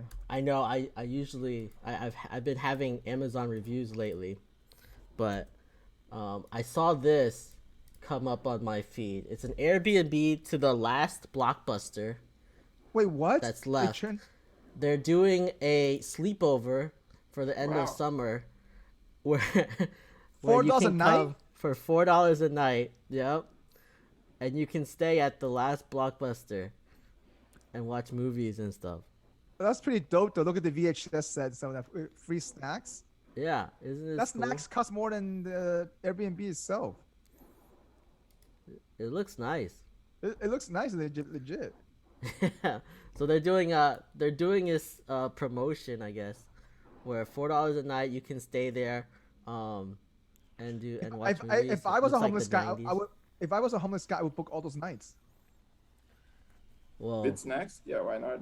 yeah, I don't know. It How'd looks you- cool. hang on. Robert, how'd you find this? It came up in an article that like the last Blockbuster in the United States or in the world was having a sleepover, and you could stay there. Damn, And they're I gonna was like, sell that. this is they're gonna pretty sell this cool. Blockbuster. Damn, that's crazy. So sad. I mean, we haven't had Blockbuster in so long. And I tell you, I used to go to Blockbuster all the time, pick out the movies and stuff. That it was nice because you went with friends, right? So it was more like a social thing. And so you go pick, you pick 3 movies together, and then you go watch it. And just keep in mind, this is from middle school and high school. You got nothing else to do, and it was kind of nice because it's kind of like you always look for the greatest, the next best thing, and you can talk about it. Oh, have you seen this and seen that? Because now I feel like without that social interaction, it's kind of hard to find what's the next best thing if you don't see reviews online, and or I mean the way I hear about a clip is people seen on Facebook feed and stuff like that. So I don't know. I feel like that social. I don't know. I feel like our group does a pretty good, or at least Sean does a good job of being like, this is what I'm watching. The rest of us are like, we're not really watching anything, I think. but Yeah. Sean's all Portia, Sean's wife, like really watches everything. Yeah. Like I've seen her, like she's watched everything. Well, I watched a So- lot of stuff since the quarantine started. Like for example, like Umbrella. I think the Umbrella Academy that was pretty good. So It's a good one. Yeah. I Except didn't that was like really old. Well, yeah. See, I didn't. Find like, I you're did like not catching find up about it. on all of us. But exactly, I did not find about it until like a month ago. Like I feel like a lot of stuff that's been out there. Like, what's another one? The Good. Have you watched Place is, Stranger like- Things? I caught up to it this past February. All of it. Glad you did. Otherwise, you would have discovered that like 5 years later. I know, like Wait, but I didn't know they were already like season 3 or 4 already. I was like, what the yeah, heck? you're like way behind. Yeah. Yeah. So like, see, for me, if I had a group of friends, I went to pick up a movie like this, and I knew, okay, that social aspect of that's one reason why I missed about it. I guess you could say. So, I Alright, guess here's mine. you could always ask us if you're bored because we're always watching stuff. Like Yeah. our group of guys. So mine is this picture of toilet, but there's a genie lamp in it, and I'm like, Toilet. you see it? Yes, that's a carpet. Yeah. And I'm like, why is a genie lamp in the toilet? Wait, this is your picture? What? Um, It is. So- It's the. Oh, it's the Aladdin's carpet. It's The a- genie's carpet. It's a genie's carpet, but yeah. And I'm like, okay, this is this came on my Reddit feed, and I'm like, this is one of the most bizarre random. Like, first of all, why does that Aladdin lamp sitting there in the toilet? And and I don't get the quote. It says yes, that's the carpet. I'm like, that's carpet. A carpet inside the Okay. toilet. Like nobody puts carpet in the bathroom. Oh, now I get that now. Like, oh, like why would you put carpet in the toilet? Well, I don't get that's true. you're looking at the lamp. at the I'm looking lamp, at the lamp. and everyone else is looking at the floor. It's probably in the carpet. And But anyway, this bathroom has a lot of weird stuff. What's this pineapple thing? I had no clue. It was a pineapple sitting in the back seat, and there's a lamp thing on the And right. there's a random lamp. Yeah. There's quite a few toilet papers, but there's quite a few things weird about this You toilet. could probably repost this with like 10 other comments. Yeah, I don't know. I guess that is and it carpet. has all this stuff. No plunger. No, the plunger's on the left hand side, isn't it? Isn't that plunger? No, that's a or- cleaner. That's the It's a like cleaner. that's It's a a cleaner, brush, yeah. right? A toilet brush. Yeah, But there's it's a no toilet brush. plunger. Yeah. Interesting. I don't know. First of all, I thought the lamp thing was weird already enough. I guess the carpet thing. You didn't even think the carpet was weird. You're like, all right, whatever. But why would they have a lamp? What are they doing on here that they're That's making wishes? Why do they need to make wishes on the toilet? That's Yeah. That's a different story. All right. Well, so jumping back into the conversation. So career. So Rahul, what do you do now, and what do you do before you came to the States? Just wondering. Um, yeah, so I've done quite a few things in the past. I started with a company based in New York, also headquartered in London, focused on the hedge funds and pension funds. I started taking care of fund accounting for them. I did valuations for them. I did derivatives and foreign exchange settlements and valuations for them. Then I moved into a different role, which was more focused on projects per se for the company. Moving from there, I moved into trading, where I was just buying and selling government securities and treasury bills. And that I did along with picking up a hobby for myself to start trading equities and stocks and options. But So then you trade options? what's that? You trade options? We got to chat a little bit about that a little bit Yeah, later. I trade options. So yeah, I picked up that hobby, and the hobby was great, but at work, dealing with all the stress to do trades at penny differences to make money for the company was just too stressful. And after a year and 2 months, I decided to move out of that role. Mm-hmm. So I moved into a more cash management, liquidity management, helping the company raise money. Follow the money. Follow the money. Yeah, so I did a lot of that. And eventually that company applied for the banking charter. So I did that as a project for a year, just over a year before I moved to the US. Mm-hmm. Coming year, funny story, I didn't know San Francisco had a financial district. I thought finance means New York and San Francisco means tech. Yeah. That was the notion I had. So when I came here, I did not do any reading. I just moved here and then started. But did you move without a job? Yeah, I did. So me and my Man, wife. that's very gutsy. Wow. Yeah, so I moved without a job, but I was very, very sure that this is the right move, and I have to take that risk because this is something which is more for the long haul, not a short move. So things fall in place was the idea. So I came here, and let me take a step back. When I was in school, there was a time when I was just not wanting to get into commerce or science.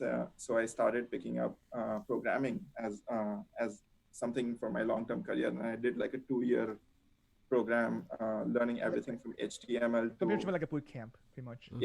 Yeah, but a 2-year long software programming course. But eventually I realized that I can't keep coding whole day. So I gave up that and moved into commerce and finance. So when I came to San Francisco, I was like, I think that's the only thing I can connect to because I've learned a little bit of what people here would understand, whether it's C, C++, Java, Oracle, things like those. And that's something which I can maybe build upon and pick up a career here, but I'll obviously have to study. So when I moved here, I started looking at programs of what should I study, and I started networking with people. And that helped me understand that there is a huge finance industry here. And eventually I found a job in a fintech company.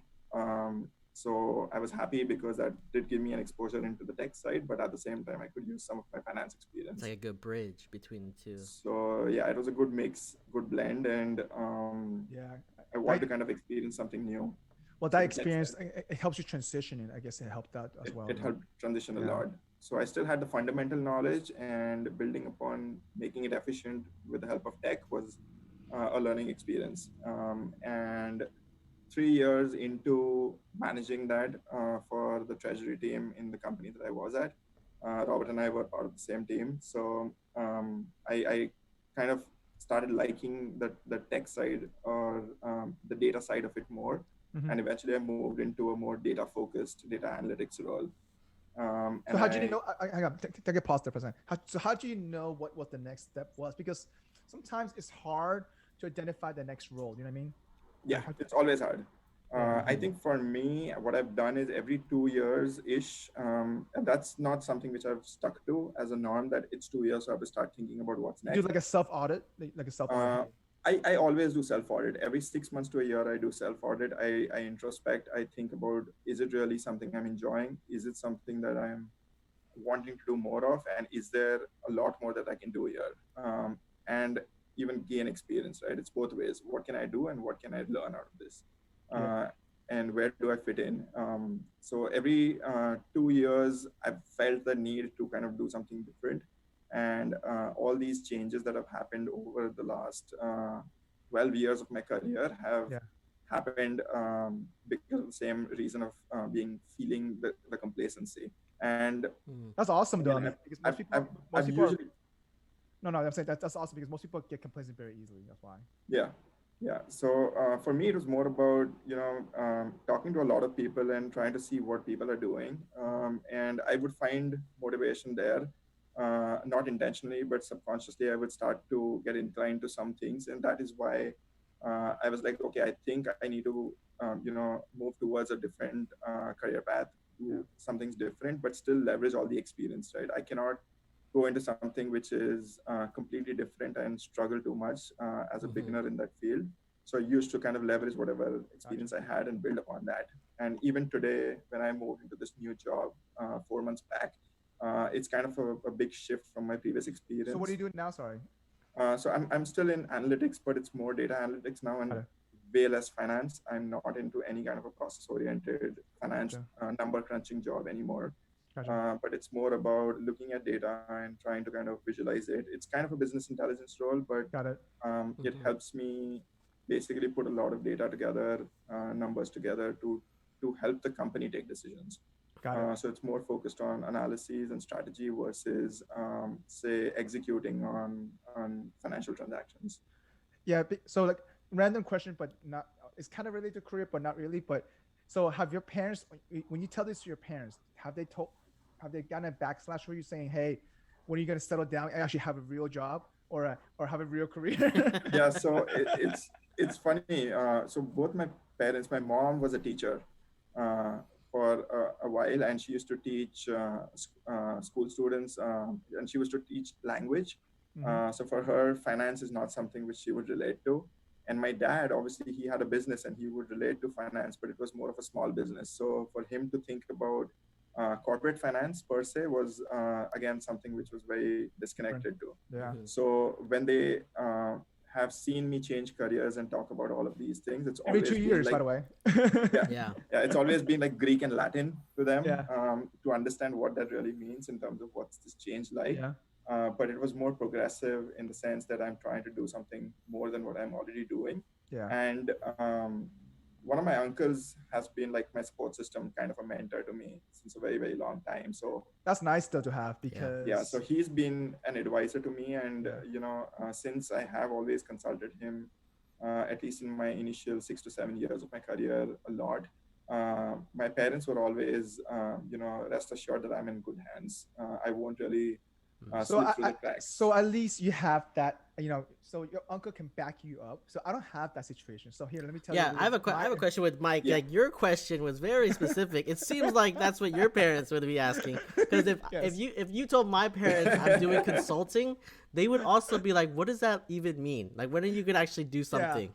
So hey, first of all, Robert, I'm not pulling a Sean, okay? So I'm not changing my job every 16 months, okay? So we have a friend, Rahul Shah, I think have gone to 4 or 5 jobs in the last 5 years, something like that. Wow. 6 years, Mhm. maybe something like that. But I can relate to Sean though. I've gone through a lot of jobs as well. yeah, well, so my parents asked me, right, when I quit my first corporate job, they're like, "What are you doing? Like, don't you want to settle down, just and just work and just grind it out?" And I'm like, "No, in my field, you always want to figure out what the next best thing is, so that way it's Yeah. suitable for what you want to do." And so for me, I took a little break to reassess if I even wanted to continue consulting in general. And then, well, first of all, they have a hard time when I figured out what I did in the first place. So I explained that to them. I gave them an example of a project, what I did, and I told them, hey, this may not be the same in the next project just because every company has different issues. And so, and I tried to explain that to them, and they're like, so if you ever leave consulting, then you will now have what will your niche be? What will your focus be? And I'm like, to be honest though, it could be anything because I've all this experience. I can just pick one and focus on one thing. Yeah. Because I've been exposed to that. And not only that, the part of this, the beauty about consultants is that because I've been exposed to different industries, I can choose my industry that I like and I want to stay in there because just because what I've seen. And so for them, they're like, oh, so pretty much you're still in school in a sense. Like, I'm like, sure, yeah. So I'm you like, get paid. Yes. Yeah, you just get paid for being in school. And so when I told them this year, I'm like, hey, listen, hey, I'm considering leaving consulting in general for all, for like I'm for sure now. And they're like, what will you do then? And I'm like, I don't know, to be honest, product management most likely. I think it's a good transition. And they're like, well, you don't have the skill set to do that. And that's what my mom said. And I'm like, to be honest though, if you think about it, I kind of do because I literally taken a product, a process, apply to a technology, implement the technology, make sure it's tied to the business, and make sure and deliver that. So technically, I do have the experience to do that. And I think it's like them. And she's like, well, that would not survive in manufacturing industry though. I'm like, yeah, that's true. I wouldn't pick manufacturing as my first. That might not be your my first choice. Your first so my mom started questioning all this moves that I'm doing. So now it's making me question my moves now. Wow. Okay. You at least need someone who can basically make you think, right? Otherwise, you'll completely lose track. Well, the beauty about that is when you mentioned that you had an uncle that had that support and at least that bouncing back in message. I guess you can say my mom's kind of that mentor for me in a sense, but I can't really ask her for like, hey, what should I do next? You know what I mean? Yeah. Because my parents never been in that corporate world, and they never been, they never finished that education in a sense. Like, so I can't from a hard life experience, I can ask her just because she's a true entrepreneur. She started 5 different businesses. They've all been great. And not only that, in 3 different countries. So let me tell you, props to her for not having education to be able to do that. And so from that aspect of that, I can ask her for a lot of things, but it's just from a corporate point perspective, if I want to switch roles and things like that, I just don't have that. And I think it's crucial. I mean, Robert, I'm not sure about you. Do you have a mentor like that? No, I don't have a mentor either, and also like I feel the same way that you do. Where my parents, when I told my parents I was doing finance, they were like, "What do you like?" The only like correlation they have is I have an uncle who he went and did finance as well, and his first job out was like a bank teller. Like he was a teller at a bank, so that's what they correlated to. So my dad was like, oh, you're going to school so you can make $10 an hour as a bank teller. And I was like, that's not what finance is. Like that's not what they do. Then I like it's not counting money. It's not counting money. Yeah, I'm like that's not the only job in finance. so then after that, I worked at Merrill Lynch with Karen, who was on a previous episode, and started doing operations. From there, just started like looking at processes and like learning how to automate stuff, because it was basically me and Karen were very lazy, so we were like, what's the easiest way to like get this stuff done, and then we don't have to like as efficiently as possible, and it's still billed for the same hours, right? So then we would just like, I would just like automate stuff, like just write stuff to just automate stuff through like VBA scripts and stuff, and then moved from like department to department within Merrill Lynch. And every year I just moved. Like I moved, I think I was at Merrill for 5 or 6 years, and I had like 6 or 7 titles in that time. And every move was, the thought process behind it was I could stay in my current job and get a 2% raise, or leave and get a 10 or 12% raise. Like it's somewhere 10 to 15%. So for you, money was a factor though, right? Right. So every single move I made at Merrill was a money factor. So like just going through that whole process, and then at the end of it, I was like, I wanted to. Robert, so besides the money factor, though, what else did you think about? Hey, this next role is better for me, or is it just it's a lateral move? I'm okay with it. Like just wondering. Most of the moves I had. So when I was in the operation in like the dividend operations team, I met somebody on a like more technical role within another department. I met him and I was like, I want to get on that team, because he was very skilled at like programming, and I was like, I want to learn from him.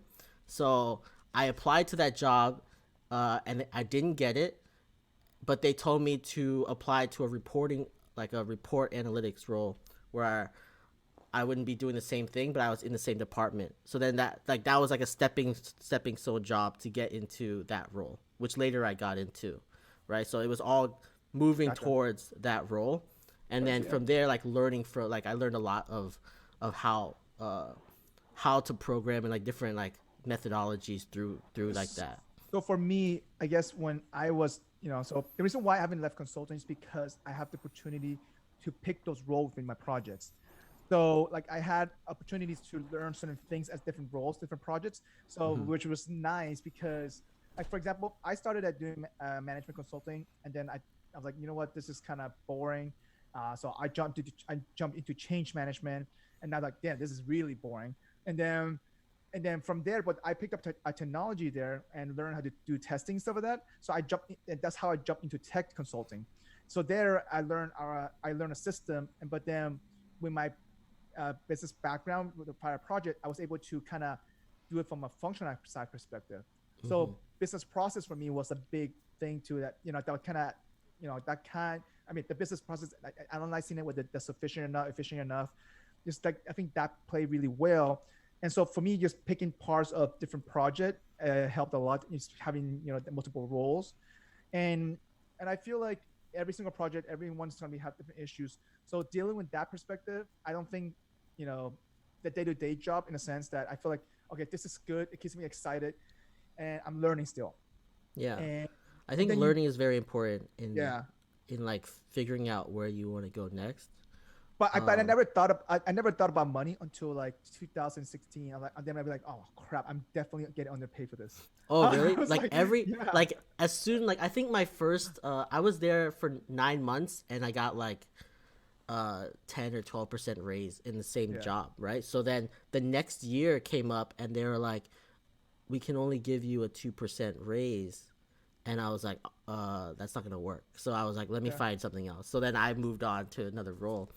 And like every year, and like after that, I was like, every year they're just gonna do the same thing. Give me a 2% bump. I'm not gonna stand for I was this. happy with a 5 go. to 7% what I got before, but the things that I didn't realize until like, okay, so I'm already year 5, year 6 in my career already, but I didn't realize how under market value I was. So I knew, and I started getting a little bit of sense of it when everybody was fighting for me. Within the company, they were like, just, hey, listen, once you roll off, let me know ahead of time so that way I can get you on this project. So I thought I was just doing a great job, but I did not know that I was that. You were cheap. so cheap. You were so cheap that they were like, let's get you on the project. I get the Asian labor job, Yeah. No, so, after that first year, because I got a big jump because I did well and everyone else got a 2% raise, and I was like, oh, this is not the way to do it. So I found a loophole where if you moved even laterally, you would get a big raise. You get a raise, yeah. You get a raise. So then I just started doing that every year. Just like either give me a 10% raise or I'm moving. So for you, money is a factor. How about you, Rahul? Was money a factor for you when you did those transitions? Initial years, yes, because I wanted to get to a point of being able to earn enough so that I can meet all my financial needs, whether it was paying off my debt or day to day, getting. So wait, hang on. So you had debt coming into the States? Yeah, before coming to the States. Oh, okay. So because of school, I'm guessing. This is school, yeah. Yeah. So after I finished my graduation, I wanted to study further, and I picked up masters. And while I was doing my masters, I realized I wanted to do CFA, so I picked up CFA simultaneously. And then soon after, you did CFA, I realized about that too. Yeah, and then soon after, I realized that if I wanted to come to the US, I would need 16 years of formal education, for which I had to do another master's program. So you have 2 masters. What's the master's in? So one is a master's of business administration in finance, and the other is master's in commerce and business. Gotcha. Okay, and then you got your CFA level 1 or level 2? CFA, I completed the entire CFA. So, wait, the entire CFA? Yeah. I still have my book for learning level 1 back there somewhere. Yeah, this was like long back. So I took level 1, and like I think a month into studying, I was like, oh man, this feels like college again. I don't want to do this, so I just stopped studying.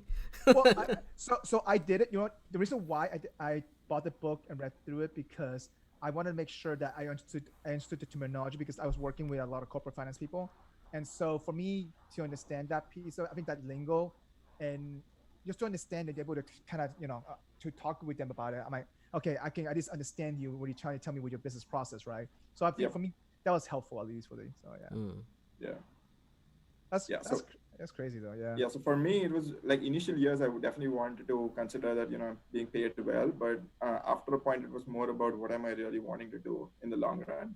Yeah. I could have gone different directions to do something like capital markets and a very hardcore traditional finance, but a very high paying job Yeah. versus what I'm doing right Like now a hedge fund. is a very different direction altogether of finance. So after a point in time, it was more about what am I really enjoying and what I really want to do next.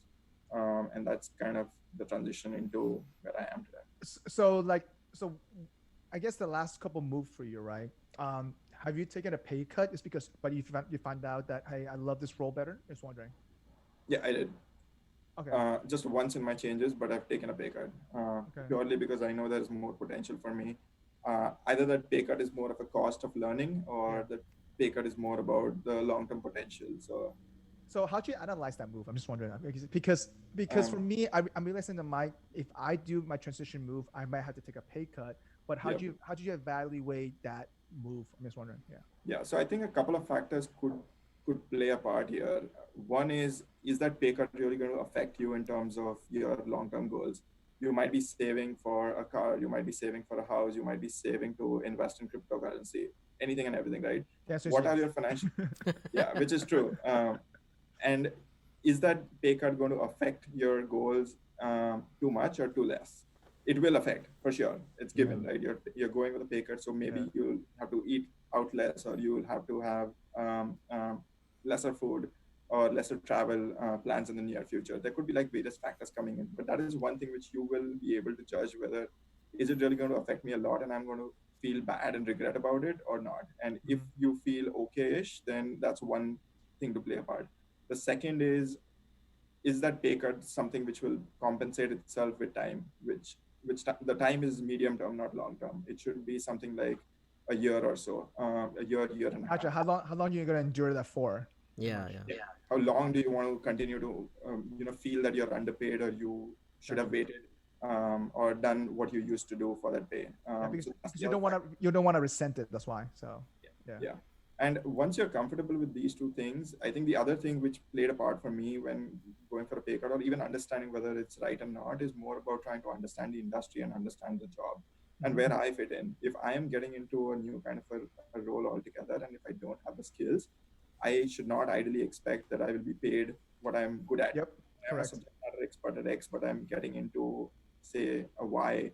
I need to understand where I stand in terms of my skills for that skill set. Why. And that's kind of, and understanding that industry, understanding that role, talking to people kind of helped me that, if I go for a pay cut, am I still correctly paid with all the experience I have? I could have relevant experience, may not be the most appropriate experience for this new role, but I understand finance and I understand numbers and I know a little bit of coding. Yeah. What does that mean in terms of this role? And, for me, that was kind of how I took that decision of being able to feel comfortable to move and not have like sleepless nights afterwards saying I made a wrong move. Yeah. So like, okay, so did you consult a recruiter or friends or I guess your uncle before you made, hey, I got this 5 roles coming up and I think this all 5 roles might suit. Well, how do I decide to pick, okay, which one is best for me? Like walk me through your process, what you did. I'm just wondering last 2 moves. I think since the last 6 to 7 years, a lot of these decisions are more dependent on my friends, discussions with my friends. I've realized one thing: when people say networking, that sounds like too formal, but networking. It's true though. It's so true. That never helps. For me, it was more about meeting more people, and I got curious over time to understand what you are doing, Mike, as consultant, or what Rob is doing at Merrill. And there were so many things that you were doing which were amazing, but I would have never thought about it just because I was never exposed to all of that. And over a period of time, I've gained learnings and understood the industry or the corporate world a lot more. And that's something which, again, going back to what we were initially talking about, that's been a change as compared to the Indian environment versus the American environment, that you get all of this additional exposure and to be able to learn and move fast in terms of change for your own development very easily here. So for me, it was more about talking to people, talking to friends, friends from school, friends from my neighborhood, all have moved different directions. One is a scientist, and one is a commerce uh, expert, and one is a lawyer, and one is a Yeah. techie. Mm-hmm. There are people all around who come with completely diverse experiences and are doing completely random things. But talking to all of these people and trying to connect the dots wherever I could is what helped me to feel that, okay, fine, this is what is relevant, and this is how I can connect the two things of my experience now versus tomorrow. And they gave me some insights around what that industry means. As an example, Rob knows programming a lot better than me. Mm-hmm. And for me, I asked him over the years, right? It wasn't intentional, but I've always been curious to know what his career path and trajectory was and how he has grown from X to Y. And all of those over a period of time, that experience has kind of, helped me wrap the entire jigsaw puzzle into my head of Mm-hmm. what that means in terms of my understanding, my experience, my career path. It just naturally it will happen, right? Um, there could be things which you use as a consumer, and that's something which you could relate back to your company's product, and you learn from it. So you're just connecting the dots of what you're getting exposed to, and that's kind of the experience that has helped me over a period of time. Gotcha. And that makes a lot of sense. I guess for me, part of the reason why actually we started this podcast, at least one of my goal was to catch up with friends I haven't talked to in a while, actually, to see how Mm-hmm. their journey is going, to see what their life is like now. From 5-10 years ago. Like there's a lot of friends that I used to talk to almost on a day-to-day basis that I haven't caught up with, and I feel like hearing their story in a sense. I think that kind of also helps my perspective on how they decide their moves and stuff like that. Because I mean, obviously, as we get older, it's going to be harder to connect just because you have your own family. You grow apart a little bit, Yeah. and and for me, I guess I'm in a transition point. Okay, well, I do want to get out of consulting. The question is, what are the potential roles? I narrowed down to 3 roles for me, and how do I now move on to that, right? And the question is, the when should I move on from that? It's not about, and you're right. And I think part of it, you were talking about earlier, knowing when to take a pay cut, because if you're going to completely feel that's expected, but how long can you really endure it for? I guess I didn't think about it from a perspective. Yeah, this should only last 2 years or whatever it is, right? Yeah. Because as you gain more experience, you realize you really like it, or you become good at it, or you really don't like it, and you Mm-hmm. just want to get out of it, right? So I think that I think I had to think about a little bit more. But in terms of like talking to friends, I feel like I'm starting. It does open up your mind a little bit more because you're not you you're not exposed to. You have no idea. Like for example, I was talking to one of my friend who works, I was called in New York City, and he was before he was a chemical engineer, but now he works for Google. I'm like, what? And he doesn't do nothing with chemical engineering at all. And he explained me the process of how he got there, and he explained to me why he actually likes it there better, and just that he has the ability that I guess the role that he has the freedom to build his own team, which is great. And so Yeah. because and so for him it was like, even though he took a pay cut, but for him though he's enjoying the role more because he's not only he's exposed himself to get to form a better leadership skill set, managing the team, things like that. So like, so Yeah, it's you're not right. always about money. It's not always about money. Yeah. Sometimes it's about like happiness, like personal happiness, and Or personal what you're growth, gonna to be learn. honest, though. Personal growth as well. So Yeah. like when I moved from Florida to San Francisco, it wasn't a pay cut, but it was like it Man, you took a kind of pay cut, was. though. No, It to be kind honest, of dude. was Okay, wait, because it was do you know the background with this story? Because of the increased costs. yeah. So like the increased cost, I like my pay like increased like 50%, but then cost of living was like 2x. So like Yes. I took a relative pay cut, even though it wasn't Yeah. an actual pay cut. It was But easily 30% pay cut, man. I'm telling you that. yeah, it probably no, I can't even say it was a very good move. I don't even care like how No, much it was a less good I was move, paid though. It was a because good move, though, for sure. because like I was so happy to move, like to get out of where I was, and it made me happier just being there, being in the environment that I was in, meeting new people. Like it, Yeah. like all together, it was a Robert, very you strong move. you only enjoyed that for 2 years, though. Then you started realizing how to move around the position. See, but so for you it was to catch up with that pay cut, though. That's why. Right, But- and the pay like it caught up maybe, I don't know, maybe a year, maybe 2 years after, but it was definitely just a move for happiness. Like that was just my whole goal. It's the same thing for my sister, right? So my sister, who lives in SF too right now, she moved in there with 60K jobs out. I'm like, are you serious? And To I'm San like, how did Francisco? yeah. And I was like, Wow. she survived it, but she endured that for 2 years, and obviously, she worked her way up and stuff like that. But let me tell you, she managed to I do that. But she was so much happier than she was back in Boston. It's just her lifestyle changed. She was just happier. You can see Hmm. the person change a lot. I mean, I think same thing for you. I saw the change in you dramatically. So Yeah, Yeah. I think at the end of the day, it also uh, there's a lot of relevance into what you really want out of it, right? Hmm. Are you just working only because you want to make money and your life literally is outside work, and that's all you're focused on? Then yeah, then you'll probably just want to make sure that you get into the highest paying job. And I have seen people like those who are working in a particular field only to make more money, purely, and they've never thought about a career change only because it's one of the highest paying jobs, and they were like, we'll but I couldn't live like that. I mean, obviously you probably couldn't either, right? So I'm like, because I'm to a point right now that's like, if I'm doing this for 12 hours a day, I better freaking enjoy it. yeah, that Yeah, completely that's makes true. sense. Yeah. I also have that experience where like I left the company, went to Google for 3 months as a contractor, and they paid me really Really well over well. there. So I was like, all right, I'm gonna go over there, and that was my goal. Like my goal in Florida was I'm gonna go to San Francisco. I'm gonna get a job at Google. That was my goal. I didn't really I didn't really think much of it. I was like, that's gonna be my goal. Get a job But at Robert, Google. though, you were But commuting an hour though, an I hour was one no, way, no, no, no, no. It was an hour and a half one way. minimum each way, Yeah. and and then like the job I was doing, I hated it. So I was only there for 3 months. I couldn't even But take did you it. think that you would have stayed there if you had different role though? If I had a different role, I possibly would have stayed. Also, if I wasn't a contractor and I was a full time employee, it probably would have been different.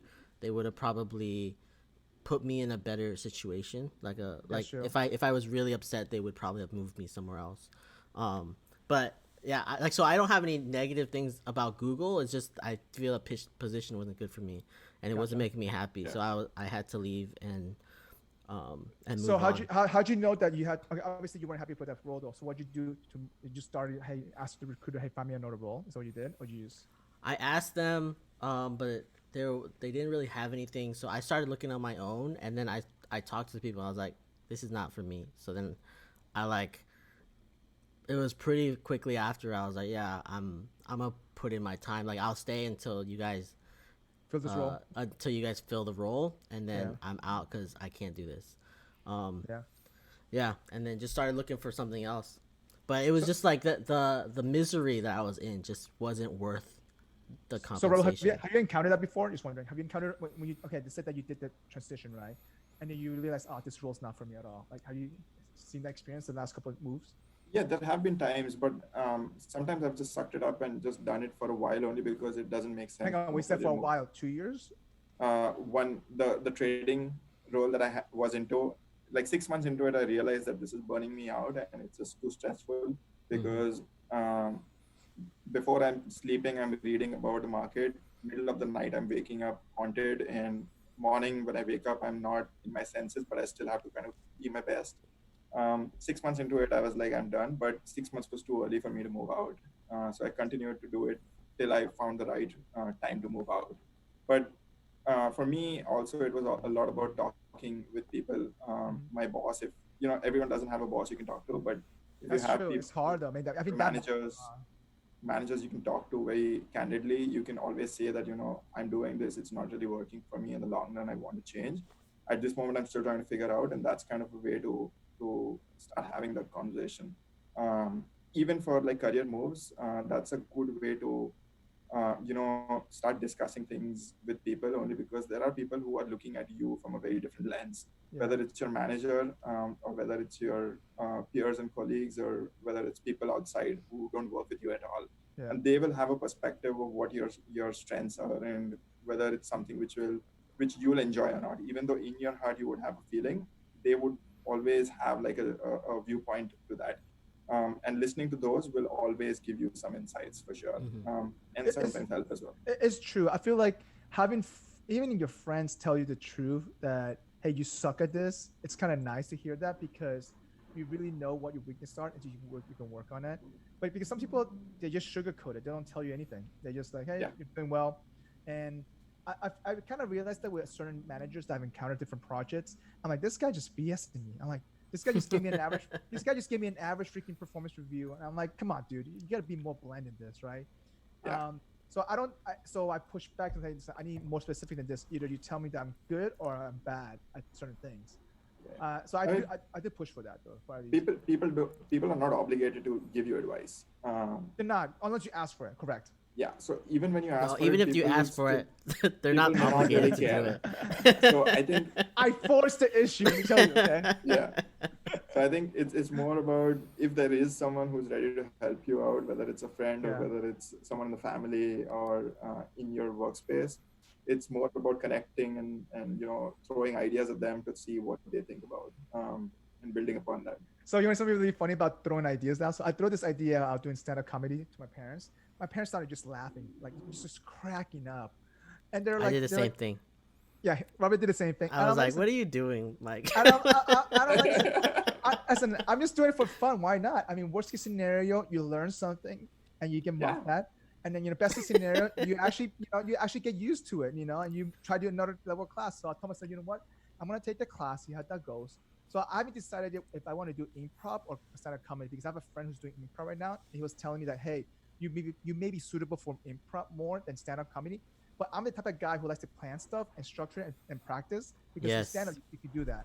But with improv though, it works the other side of the brain of me, which the creativity had to be on the spot, which I've been wanting to tackle that because I don't get that opportunity to do that very often. You know what I mean? Yeah. And so I feel like I would suck at improv, but it would be funny to see it and watching me doing it. Like I would love to just watch back the tape and then just start just cracking up. So I think I'm leaning more now towards improv than stand up before. But the past couple of months, I've been writing like joke sets in my notebook. I'm like, oh, this happened to me. Okay, this is kind of funny if I twist this story a little bit this way. So I don't know. It's been interesting to see. But yeah, let me tell you, like when I told that to my parents, I'm like, oh, okay. So that's kind of funny. Okay, so I think this could be a joke set. I was like, them laughing at your idea of being a comedian. Yeah. Yeah. I don't know. I mean, again, so those are the little things that I'm trying to look to improve on, right? For example, like, I mean, when you look at the next role, right, you are looking for those kind of skills, right? Hey, where I can keep learning and growing from more, probably. And it's the same aspect as I kind of do that as well. Okay, the next role, hey, am I learning, or am I stuck, or am I just doing the same thing? And part of it is that too, is like for me, it's like I kind of value my time a little bit more now, so I'm trying to be more efficient at it. So like, how do you know that, for example, the next role that you took, I mean, at least the role that you took already, I didn't waste a year, and I'm like, hey, I just grinded out for a year for nothing. You know what I mean? Like I hate wasting time. That's one thing. Do you have any regrets or something like that? Just wondering. No regrets for me. Yeah, I don't know if there's ever been a time when I'm like in a job, even if it's like the worst job, there's always something to learn, to take from it, even if it's to learn that you don't like this, right? Like there's something to take from each situation. Every time I've been in a role, I've always had like opportunities to grow and learn more about myself, right? So I'm just like more introspective on things, and getting more insights on myself. Yeah. Also, Okay. recently, like my most recent move, like that, it was very much a culture fit. Like my next role, I wanted it to be a big, very good culture fit. And I didn't want to be in a situation where I didn't like my manager or I didn't like the company, and it was I wanted it to. So you're more picky about it. I was very picky, and I very much was looking for something where there was the company culture was strong. Well, it's the same thing for me now. So for me, I'm trying to find out what I'm really passionate about. I love tech in a sense that I want to be in it, especially that for me, like, part of it is like, okay, what are the top 3 things that I'm really passionate about right now that I'm really getting into? So obviously for me, it's storytelling is 1. 2, for me, is, the whole blockchain technology, and the third piece is just, being as, kind of, just having that, I guess, that technology side knowledge, taking my consulting, and can I apply that? So like, I really want to be, in terms of anything that's product related, right? Because I feel like they're delivering something and seeing somebody being rewarded, they're seeing, they're happy with that product, or they're using it. Oh, hey, that's my baby. I used, kind of provide that service. So seeing that gratification is kind of nice to see, and not only that, doing some good behind it. Like, I feel like Yeah. that's very rewarding though. Just so. Yeah, it But might it might be like you have to look inside to see what you're really looking for in your next role. Yeah. When I left when I got out of Google, I was like, I got my goal. Like, what's next? Like, how do I? That's how this conversation, Okay. like this topic came up, was because I was like, I left Google. That was my goal when I came out here to begin with. Yeah. Now I don't have another goal. So where am I? So yeah, actually, that's my Where next am I? question. Where am I going towards? Yeah, that's my next question to actually Rahul now. So what is your next goal? What do you see yourself in the next 4 to 6 years? Wondering, do you have a goal, or are you just developing on the fly? Just wondering. No, I'm not developing on the fly. I mean, if I look back, say 3 years, I didn't know where I'm going to end up at. Like, what is my 2020 going to look like when I was thinking about this in 2017, 2018. But I started working towards something like this, getting into analytics, getting into more data. I knew that's going to open up other doors, even though I'm not very clear of what exactly that means. It was more about I'm still going to have one foot in finance, which I used to do, and I'll have the other foot towards analytics and data, and then I'll continue to build on that. And over a period of time, I realized that there are jobs which I would enjoy more, which is more analytics and more data heavy.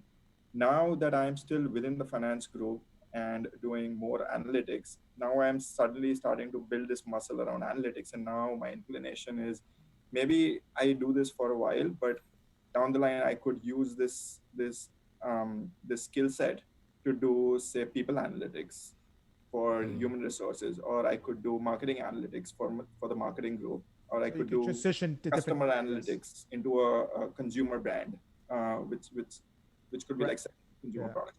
It could go anywhere from here, Yeah. and that will be completely different from where I started my career, which was finance. So it was more Mhm. about That's what pretty cool muscle though. do I want to build right now, which can help me expand my scope. I can still go back to finance very easily Yeah.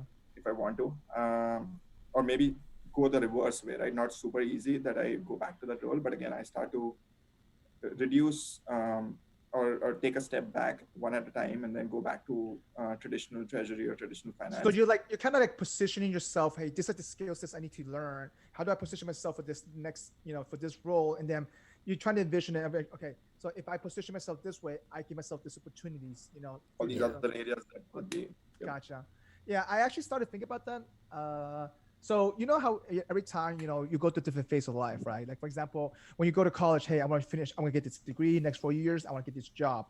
And then once you get the first job, the next 34 years, you don't know what you're gonna do next. Like so like so forth. So in 2016, I kind of evaluate that. I'm like, you know what? Should I want to do this? Do I want to keep trying this? Do I want to be consulting? But if so, what kind of industry I want to focus on? And then now I'm at a point where I'm actually, to be honest, during this COVID time, I actually took a step back and I did my self audit as well. Like, and I'm like, you know what? Okay, how do I position myself in the next 5 years, or at least next 3 to 4 years, to be honest, to get that, to restructure that future plan in a sense. So, and how do you, I guess, position yourself to give yourself a better opportunities and alternative opportunities, and not just shut the door. And I mean, actually, and I can relate to you what your point is in a sense, but I guess for me, it's more like, what is the next best move? Yeah. Like, so And it's and, hard. It's and hard to answer maybe, that. yeah, it's super hard, especially if what you're doing, you're so engrossed in it, and you're so deep down with everything that you're currently around. It's going to be extremely difficult to figure that out. But I think it's more about continuing to get more exposure, read more, ask more people, And talk talk to about it people. more. Yeah, Yeah. see what competitors are doing, see what the industry is doing, see what people have done in the last 2 years who were your peers. Maybe they've done something right and you never thought about it, but Yeah. you'll always learn something out of it. Just looking at people, looking Yeah. outside, right? It's more external focused versus internal in a Right. There's situation always like like this. stuff that like you didn't even know was an option, right? When we Yeah, were option. getting Yeah. out of college, like who thought you'd be able to do this or that, right? Like there's That's jobs true. that like you just didn't even mean, know were an option. Actually, think about this. There's so many boot camps with so many different things, right? And then you can just bootstrap do a boot camp, and then they can all help you place a job. And I was like, so I actually saw this meetup online in LA, and I'm like, let me attend this webinar. This is actually pretty interesting. It was like, you want to transition yourself to product management? That was the title. Oh, really? Of the webinar. This is how you know you've like Googled it too much, because Google's Yes. giving you ads for Yeah. what So I joined this webinar, and I'm like, and this webinar is about 5 different people that has transitioned their different careers into product management. Into, one came from fashion, one came from tech, one came from consulting, one came from such an entrepreneur, like little things like that, and how their roles transitioned themselves. And most of them end up, staying, sharing their experience, have similar journey. One of them did like a boot camp, and then that boot camp helped them position themselves to a role. Like, it's just, I guess, I don't know. It's very interesting to see at least getting that exposure and having that webinar to understand, hey, you're not alone in this journey. And I'm like, okay, this is pretty interesting to see that now. And now, not only that, now I have the emails. I can ask them questions, things like that, which is kind of nice. So, like, it's the networking. Yeah. Yeah, I think networking is very important. Just talking to people, like not like no, like you don't have to do anything formal, but just like talking to people, see how they got to where they are. I think this like podcast is also very good for that, where we just like seeing how people got to where they are now is very interesting. Yeah, and that's for sure though. All right, well, listen, hey, we appreciate you having you on. But now, before we end this session, do you have something to, but I've been. Yeah, we're gonna switch into our free range rant session. Yeah. So we'll see who wants to start. Rahul, you gonna start? I can't think of anything specific, but one thing which I'm super annoyed at the moment is the San Francisco heat. That's something which I just say that. I knew you were gonna say that, by the way. Yeah, I just can't deal with it. It's something which both me and my wife have never liked. And we live in an apartment complex which is super old, and they don't allow ACs to be installed. So wait, you don't have it's AC something in we your have to apartment? deal with. No. No. Most places in San Francisco don't have AC. Wait, is that a thing for real? I didn't know that. Yeah, that's the thing. Because it's always cool here, so there's like a week out of the year where it's like. Wait, do you have hot. a heater? Do you have a heater? Yeah. A heater? Yeah, we have a heater. So wait, which we never use. How did they not allow an AC, but they allow a heater? That makes no sense at all. So the heater has been installed when the building was constructed in the 60s. Because at the time it was only cold, it was not hot. And now with global warming and climate change, we feel the heat. You cannot buy a portable AC. I mean, I can, but again, it's for a week throughout the year when it's unbearable. But yeah, this is that week it feels like. And I don't know, Rahul. Coming from Florida, I knew I needed an AC. Like I was like, there's no way I'm going to a place. Bro, with you no should know AC. better. You came from India. You came from India. You should have known. Know better. There was always this thing that San Francisco has the most pleasant weather. Anyone you talk to about the Bay Area, that's the first thing they would say. Oh, that's a great place because it has like the best weather. Yeah. I never thought I'll have to It's deal with too cold for me, man. 65 degrees all the time and misty. I love it. I think misty, that's though. great. Yeah. You like the LA weather. I don't like LA weather. I like the sun. Okay, so for it's me, too hot in LA. Well, so I'm in the west side, so this is a different story. So if you cross so in LA, it's kind of weird, right? So if you're by the west side, which is the west of the 405, which is the beach area-ish, so that, I guess, 10-mile stretch is always 10 degrees cooler than the 10 miles on the east side. So like if it's 90 degrees, it's 80 degrees in the west. And and then because the mountains is right the north side of us, we get the nice breeze.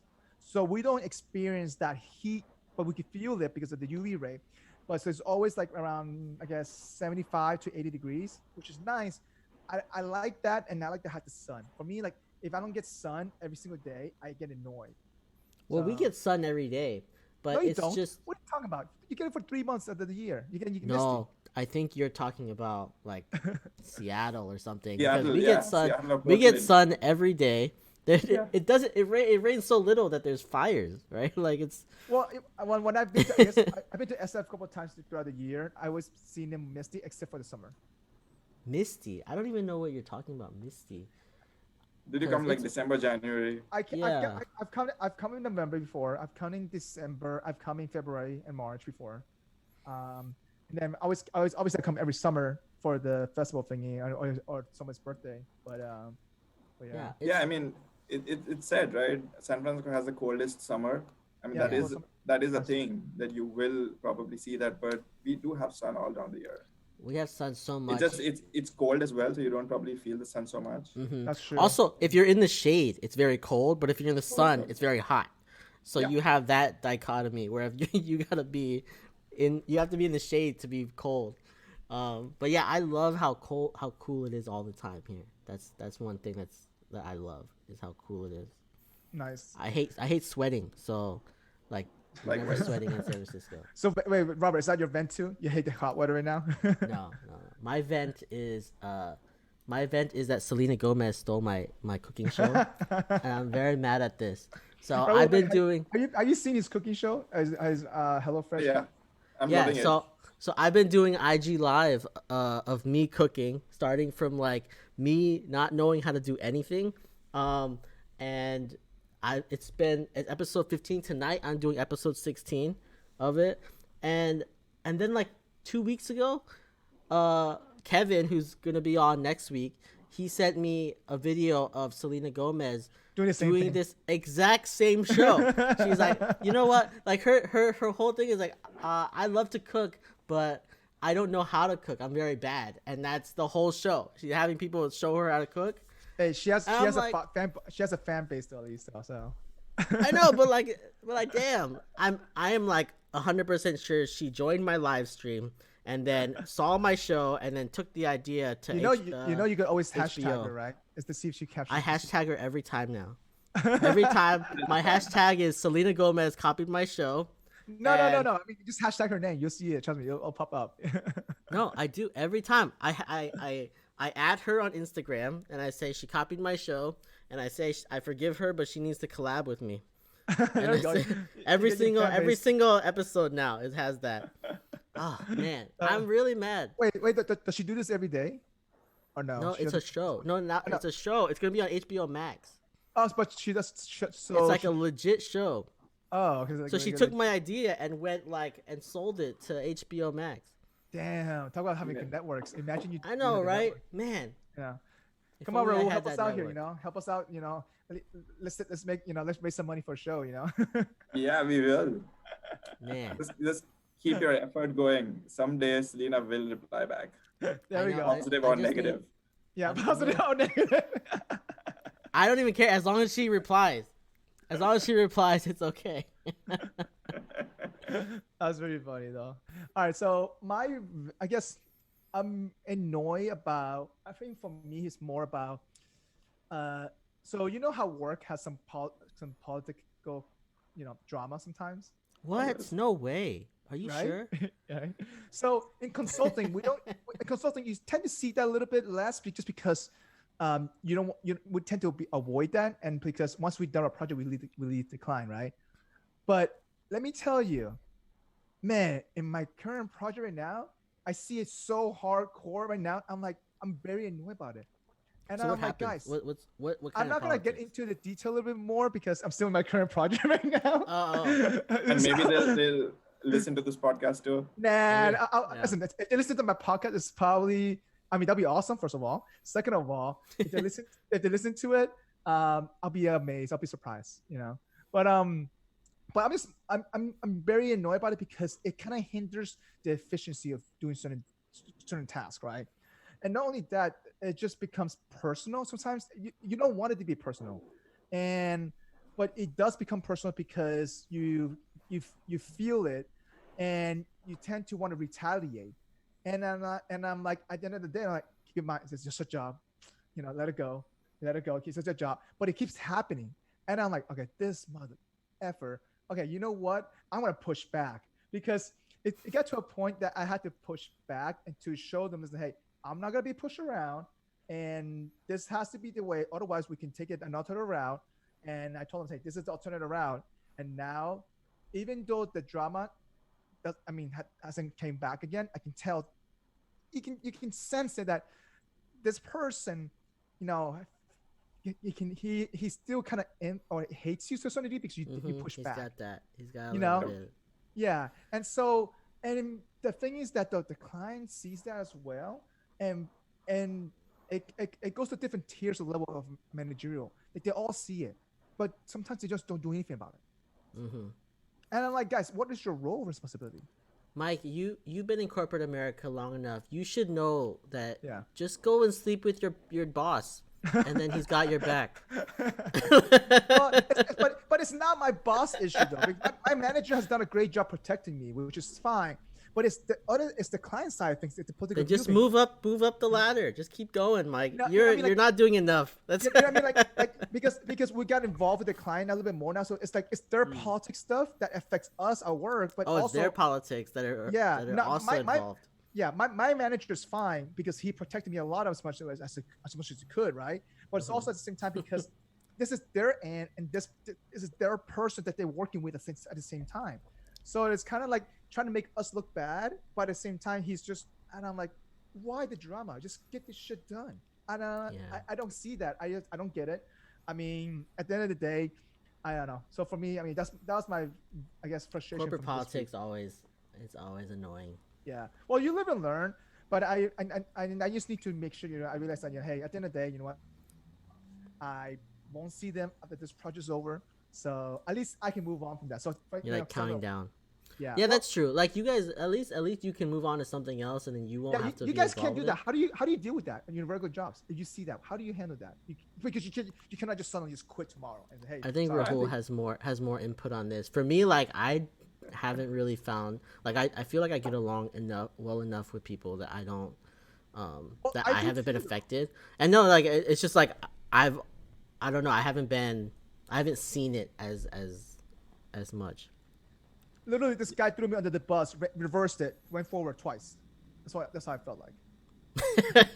Reversed it and ran forward twice. Nice. I've never experienced like too much of it, but again, it's a live and learn, like you said, right? You'll know how to deal with such situations with experience, with time, and sometimes just, you know, trying to navigate the situation with either no change, like dealing with it as is, or getting your manager involved or getting whoever involved, right, to at least be aware that this is what is happening. If it comes and hurts me, I'm out of it. It's not my problem. I've explained this to you that this is what's going on, and this is the max that I can do. In spite of that, if something hurts me, you should be aware so that there's no further downside or negative impact to me. And that's all you can do about it. But yes, it sucks because you'll have to deal with it till the time you're working together on a project or even as a full-time job. Well, I try not to take it personally, to be honest.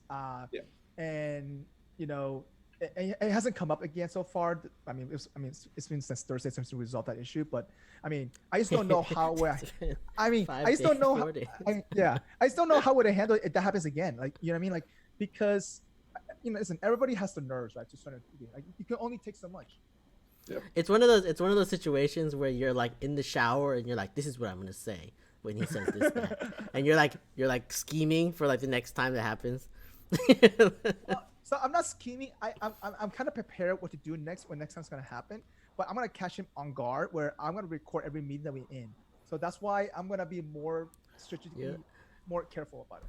You're like watching TV shows like Billions, and you're like, oh, this is what he would do. He's gonna make like a reality show. This is what Axelrod would do, and you're like 3 levels above where you're at. You're like, all right, I'm gonna do this, and it's gonna trickle down to this, and get No, I mean, it's not that big of a deal, to be honest. On the long term, I mean, in the short term type of thing, it's just that it does affect your day-to-day job, to be honest. And that's one thing that I don't want to keep bringing. I don't want to keep happening what affects my day-to-day job. Especially, I have to work with him and his team and the client at the same time, and I'm like, it's kind of like, it's not worth it, right? So yeah. All right, well, Rahul, you like to plug in anything? Just wondering as we wrap up. Any message, any advice about this? If you were to give yourself advice to a younger version of you, you know, from 5-10 years ago, what would it be? Just wondering that way. I think for me, it was more, I've learned a few times where I've not moved fast enough when I should have. I got lazy and I wanted things to just change by itself, and that's something which I realized I shouldn't have done. That's all the advice I have. That as soon as you start to realize that it's not working for you, just start thinking about changing that for yourself. Things will not automatically change. So you tell yourself, stop being lazy, be efficient, and do Stop something. being lazy, for sure. Stop being lazy. All right. That's You have anything you want to plug? No, nothing. No. On my mind. All right. All right. With that said, well, we appreciate you having you on. And for those who just watch and listen to, please don't forget to leave a comment, give some feedback. We'd like to hear from everybody. And I guess Like and subscribe. Yeah, like and subscribe, please. Yeah. All right. Until next time, everybody. Appreciate it. Thanks, Rahul. Appreciate it. Thanks. Bye. Peace. Thanks for joining us for this episode of the Gluten-Free Organic Thoughts podcast. As always, we appreciate you. If you are watching us on YouTube, please don't forget to subscribe to our channel, like this episode, and leave us a comment. If you are listening to us, please leave us your honest review on your preferred podcast listening platform. And as always, you can find us on social media at Facebook, Instagram, and Twitter at GFOT Thoughts. Drop a comment and give us some feedback. We would love to hear from you. Until next time, see you then.